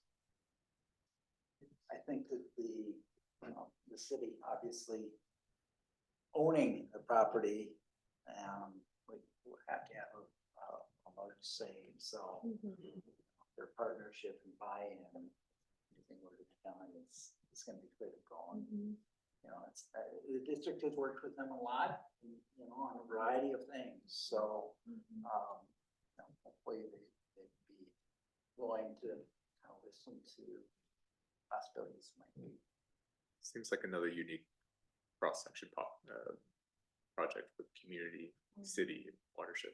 Yeah. How do we ensure that ideas like this we don't unfortunately lose over time?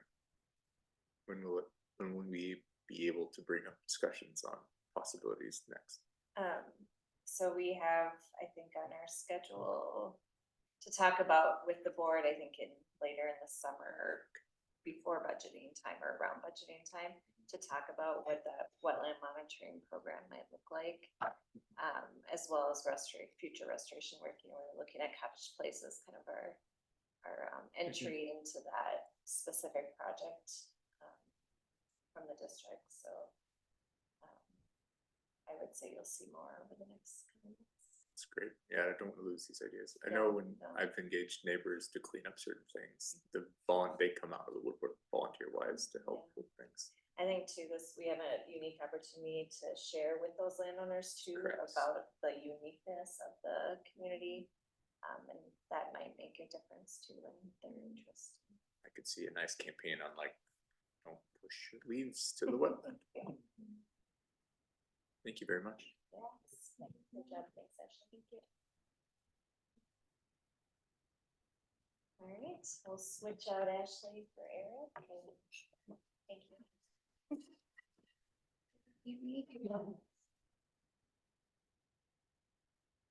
Cool. Been quiet over the corner there. Just snooping. Enjoy your next job Yeah. Thank and you. graduation and all that. We'll have to be strangers. Yes. Be in touch. So there's a link in the packet agenda for the annual reports for water quality or water monitoring. Thanks, Ashley. And then Eric's here is his annual presentation. Yeah, so I'm going to talk about water quality from last year and trends from the last 10 years. And this is kind of a summary of that, or some of the highlights, I should say. So yeah, I'll talk about, here's the outline, talk about lakes, creeks, best management practices, and some new monitoring studies for this year. First, we'll start with lakes. Our overall objective is to assess these over time. One snapshot, 1 year doesn't tell you how a lake's doing. You have to look for a long period of time. So for lake sampling, what we do is we sample at the deepest point. We go out every 2 to 3 weeks. We do some early ice out chloride monitoring for all our lakes. And then June through September, we do our growing season. We're taking sond readings at 1 meter intervals, looking at dissolved oxygen, temperature, pH, turbidity, and conductivity, and then taking water samples at the top 2 meters and the bottom. We're looking at phosphorus, chloride, chlorophyll A, nitrogen. Are we able to do, like, that's a lot, are we able to do all of that on all of the lakes continually? Yes, so we partner with Ramsey County, so they do the Ramsey County lake monitoring. We do the Washington County monitoring, and then we do some ponds in between. And then we work together for like the early ice out chloride monitoring. We work together and say, what lakes did you hit? What lakes did you hit? So again, we want to look at lakes and ponds over time. So to do this, we compute summer averages for each lake, looking at 10-year trends, and we use the Mann candle to determine significance. Here's a real brief look at just all the trends in all the lakes. So up above, we're looking at the main 3 criteria when we look at lakes, which is phosphorus, chlorophyll A, and Secchi, or transparency. So everything in red is showing a worsening trend over 10 years, and blue is improving. So just kind of walk through this. Carver is showing improvement for chlorophyll A and Secchi, while Lake Annalee and Coleman are showing worsening trends for all 3. Owasso Lake is showing improvement for phosphorus and chlorophyll A. Snail is showing improvement for Secchi. Vaso for Chlorophyll A, and Wakefield for Sticky.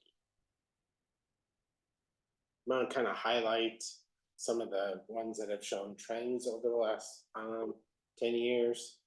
So Coleman, been monitored since 81, paired for chloride, and we're showing worsening trends again for all three of the main. And then last year too, we didn't meet state standards. As Keith Pilgrim talked last month, it looks like the alum effectiveness is dropped. Next is Lake Emily. This is one we haven't monitored in over 10 years, but looking back on it, it wasn't meeting state standards, so we're going to put this on a regular monitoring list starting this year.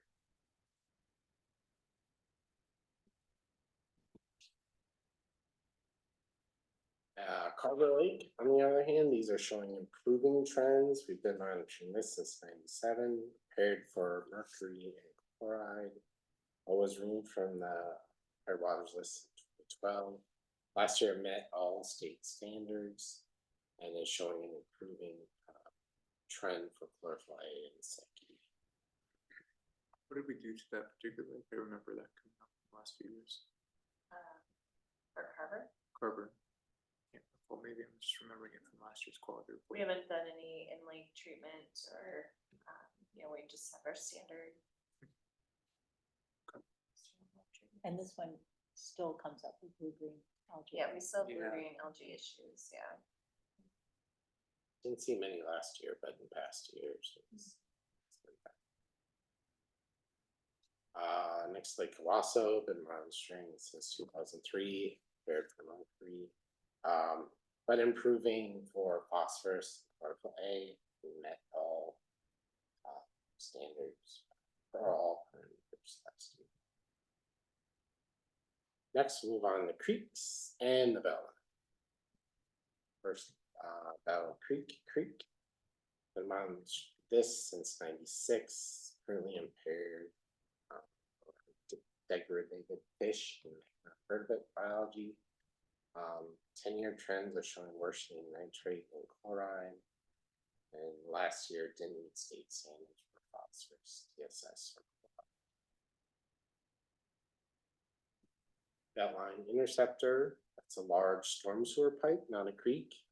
This is what Phelan dumps into. Been monitoring this since 95. 2023 didn't meet standards for TSS, showing increasing trends for chloride. You can see in that bottom graph. But there has been a dramatic decrease in TSS since 97 and even 2003. That's this, see this? Yeah, this red line here is the TSS, dropped pretty dramatically over the years. Next, Fish Creek, monitored since 95, impaired for E. coli, TSS, and non-supportive of aquatic life. Didn't meet standards for all parameters last year, and showing increasing trends, phosphorus, nitrate, again for chloride. Jarvis Creek, 2010, impaired for non-supportive aquatic life. Didn't meet standards last year for phosphorus, chlorides, no trends for all. Forgive me, I might have missed it when I was looking up Lake Emily. Do you have the heat map like you had for lake bodies for creeks? I don't. I'll do that. That would be really helpful. Okay. I like the blue and the red. It makes it easier to focus, and I appreciate that. Okay, I will do. Did I do Jarvis Creek? What was that? Coleman? You're on Coleman. You were on. Okay. Live since 2008, didn't meet state standards for all parameters last year, and showing a significant increasing chloride trend. Again, look at that bottom graph. And this is the green is minimum, blue is average, and the red is a maximum. See a pretty big increase. It'd be fair to say on the creeks, because of our drought conditions, that they're much more susceptible to, because it's the flow, right? We're not Mhm. getting as much Yeah. dilution, I guess, from. So that's why we're seeing a lot, 2023, they're not meeting parameters. Yeah. And by the same token, last, not this past, but winter before, was a significant winter, under chloride, so For chloride, blood pressures. yeah. So now moving on to EMPs. First, the Allen plant. Just go over a brief little bit of how it works. Alum is added to the stormwater. The alum binds with phosphorus, creates a flock, a little snowflake in the water. That settles out to the pond you see there. The water goes over that berm, back into a ditch, and through a series of wetlands, and then to tankers. Here are the results so far. Last year, we saw a TP removal of 4%. Since it's been running since '98, we've seen a removal rate of 70%. As you can see, in the last 4 years, we've seen a decrease in removal rates. What's happening? Not quite sure, but we got an upgraded system in 2019. And so I think the dosing is off from what it was before. We had to shut down the plant a couple of times because of low pH in the inlet. And then when we shut that down, we had to put in untreated water into the pond. So I think that's affecting our results too. So I think we're overdosing at low flows. We also could be underdosing at higher flows, but we've also had a drought these last 3 or 4 years. So I'm not sure what's going on, but I think what I'm going to try and tackle first is these low flows, get that in the situation, then see how the plant operates. Has there been, clean out, lack of a better term? Yeah, we clean it out we monitor it every year, how much block is in there. And we'll clean it out when it's about half full. So over that period of time, it's been cleaned out how many times? I think I cleaned it out 5 or 6 times. The last time we did it was 2021.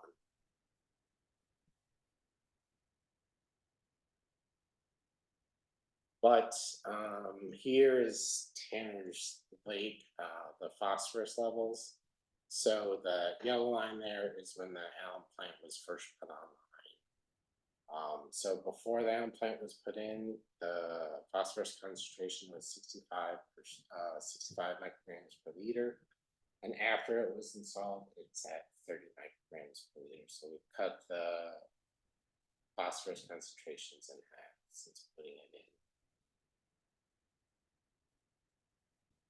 Next, we have the Bean Avenue Iron Enhanced Sand Filter, constructed in 2008. It's upstream of Coleman Lake. It's sand mixed with iron filings, iron binding with phosphorus. We've had a little repairs with the system, but overall it's worked well. In 2022, first 15 feet or so solidified, so no water was getting in. So we dug all that out and just put sand in. Last year, the removal rate was 56%, and overall, our TP removal rate has been 76%. We toured near this last year. This is across from Costco. Yeah. Next is Frost Kennard Spent Lime Chamber, installed in 2018. Started monitoring it the next year. Last year, phosphorus reduction was about 50%. TSS reduction was around 90%. Overall, over the life of it, phosphorus reduction has been about that 50%, and suspended solids at 80%. It is starting to build up sediments in this. As you can see, it's removing a lot of suspended solids, so it's something we'll keep an eye on as we go forward. Next is the Willow Pond Spent Lime CMAC. CMAC stands for Continuous Monitoring and Adaptive Control. This is a unique system where we're not treating stormwater, we're taking water off a pond and treating that. And then we have the ability to with this system to control when the water comes in and when we shut it off. So we'll be able to dial in exactly how well the system works, like have water flowing for 8 hours and then have it dry out. Well, that's something I should mention. Spent lime has to dry out between uses, or else it loses its ability to remove phosphorus. So we need dry out periods and then inundation periods. So, but we monitored it once in 2019, trying to dial it in, and then we ran into some problems with the system. Had to get a bunch of repairs done, and it delayed us until we could do it in 2022 again. We weren't able to monitor it last year because of the drought, and there was a broken weir at the outlet, so there's just not enough water to go through the system.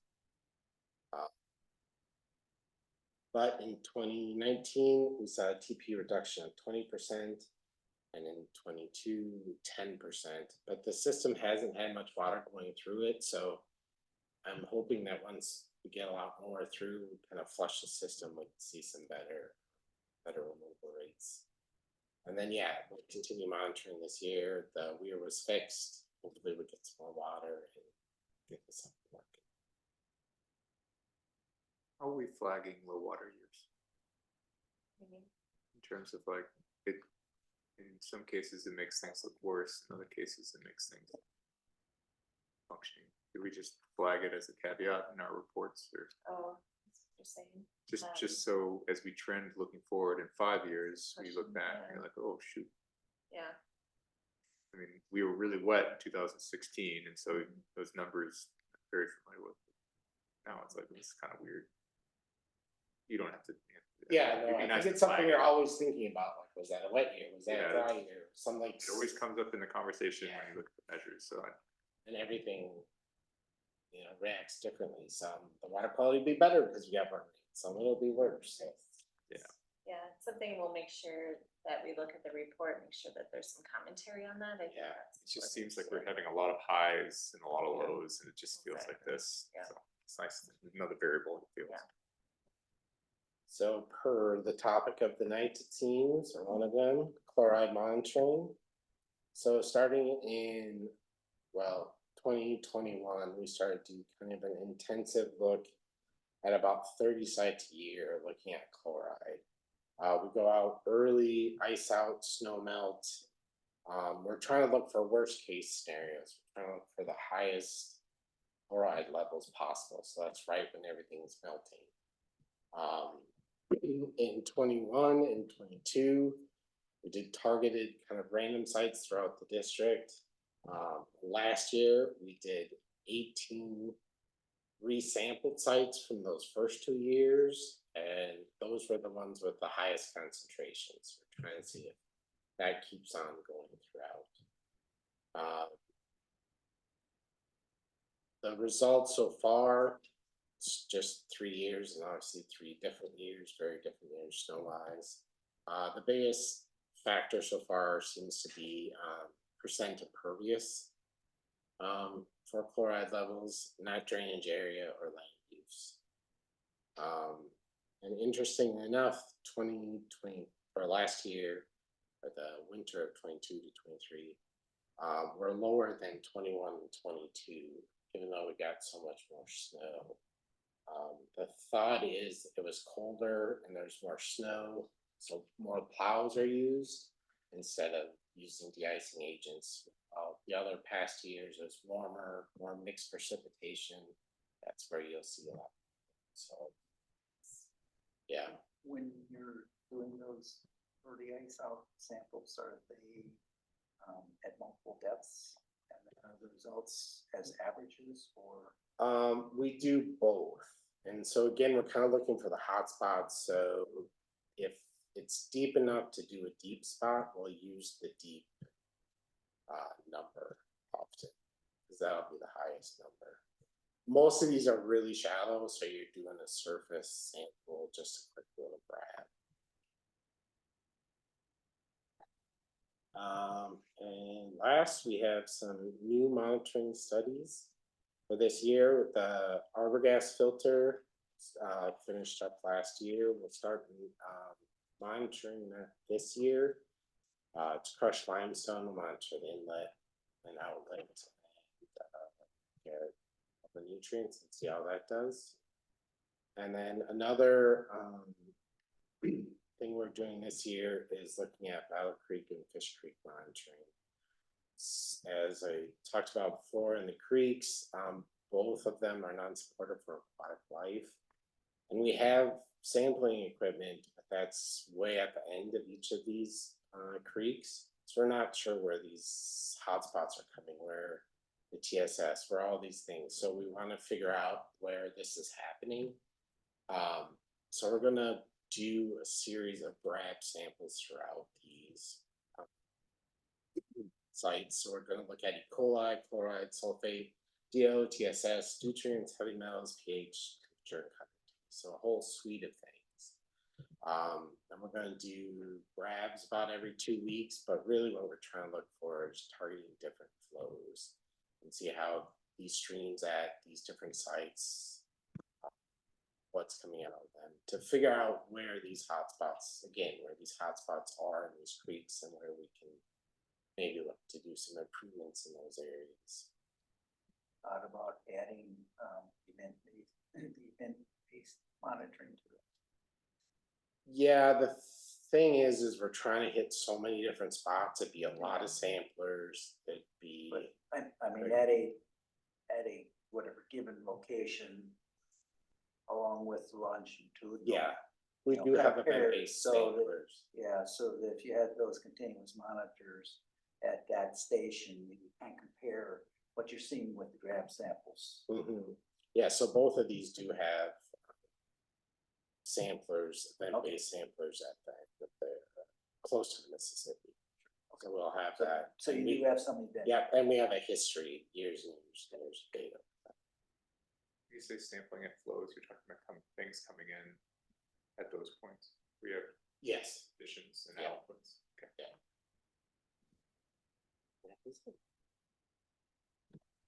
It's always really important reports. Thank you. Just a question. I've heard that, I don't remember if it's 9 Mile or Minnehaha, they have citizens helping them do those little salt strips to try and figure out where hotspots are. Is that something that might be interesting to have residents help? Yeah, Try and that'd be really interesting. If you get enough of them, you can get the measurement error out. Yeah. You get enough of them. Yeah, yeah. Yeah, well, add that to our list.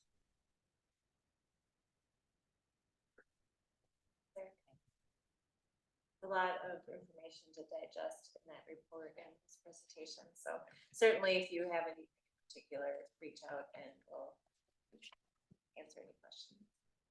You guys track it graphically too. Can't remember the site. Like Some of those pictures.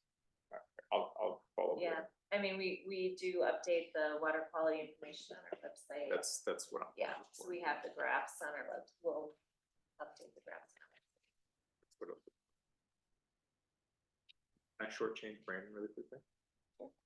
So on the Coleman Creek flood risk reductions, which is the next one, I was kind of curious, instead of doing it as a presentation, maybe looking at it as an exception base, if there's Yeah, any it's comment. not, there is no presentation, so it was just FYI, your information. Good. As long as there's no concerns, we're moving forward. All of those other projects I mentioned, this is it. Yeah. I had one comment just to ask. So you guys, last time I had asked about what do you think the residents around the area? Could you encourage the city, your partner that you're working with on the different berms and the different structures? I know they're built on city properties, just to see what residents would feel about it. To see how residents would feel about the project overall. The project overall. That's what I'm interested in. There's always people complain about like, oh, they're building this and I don't understand. It just would be interesting to hear. Not that it's asked for you, but your partners are doing that outreach. I'm just curious about it. As part of these improvements, there's a few of these neighborhoods adjacent properties that we will be communicating with through the design phase. That's exactly what I'm interested in. Thank you. Your go, Tina. My turn. Mhm. Administrator's report. I've got some information. I think everything is informational only. So if you have any questions, I added the staff anniversaries. I liked that. Do Thank that. you. Yeah. Throughout. Yeah, some of them are here tonight, so that have celebrated. 1 year. 1 year. He's still smiling. Yeah, so I have that. I have the Minnesota watersheds update for you. There'll be more to come on that, and then staffing updates. Congrats to Ashley. Yes, we're excited to bring her on board next month. So. All I got. Just to make sure, Matt had a good point around, we've had some things in the actions for a long time. On that particular one, let's just have an action or a list of actions associated to the management plan. This one can fit under the management plan, and then we don't have to. Yep, sounds good. Awesome. Let's jump to project and program status reports. I do not have anything that cannot be answered, that needs answering today. Anyone else? I thought that most of the summaries of work have been done and seem to be tracking pretty well with what we, been expecting. So, yeah, I don't really have any questions either. Always appreciate that kind of update though. At some point, it'd be nice to talk to Paige about some of the outreach stuff she's doing. She's doing just amazing work with those students. There's another artist involved. With Sage. Sage, what did I say? Paige, it's okay, it happens all the time. Yeah, I mean, Paige isn't doing anything, yeah, but Sage is what I meant to say. I apologize. I'd love to hear more from that. Okay. Yeah, I guess I want to really echo that a lot of times we try to get to this point and gee, it's getting late and, the natural resources report and the communication report and the education program report. I always think they're very interesting and we don't have a chance to really discuss them. Mhm. And I agree with what Val's saying. I think it might be worthwhile putting Sage on an agenda sometime to come, talk about what she's been doing and what she might like to do, what she sees. I have a hypothesis that some of the people who respond to that survey is like a young individual who knows about it, Yeah. probably educated by Sage and others. Or, as Paul gets his feet under, where are you thinking of going with? Yeah, you're gonna hear stuff, from too? Paul next month Yeah, on the cool. shoreline restoration works. Very excited about that. Yeah, well, I'll keep that in mind too. And, those reports are, provided to you for information and, but certainly if there's a topic that you want, but speak on it. Yeah, communication was tonight. It was good. Thank you all very much. Manager comments. I'm going to pass on that and say, do I have a motion to adjourn? I will motion to adjourn.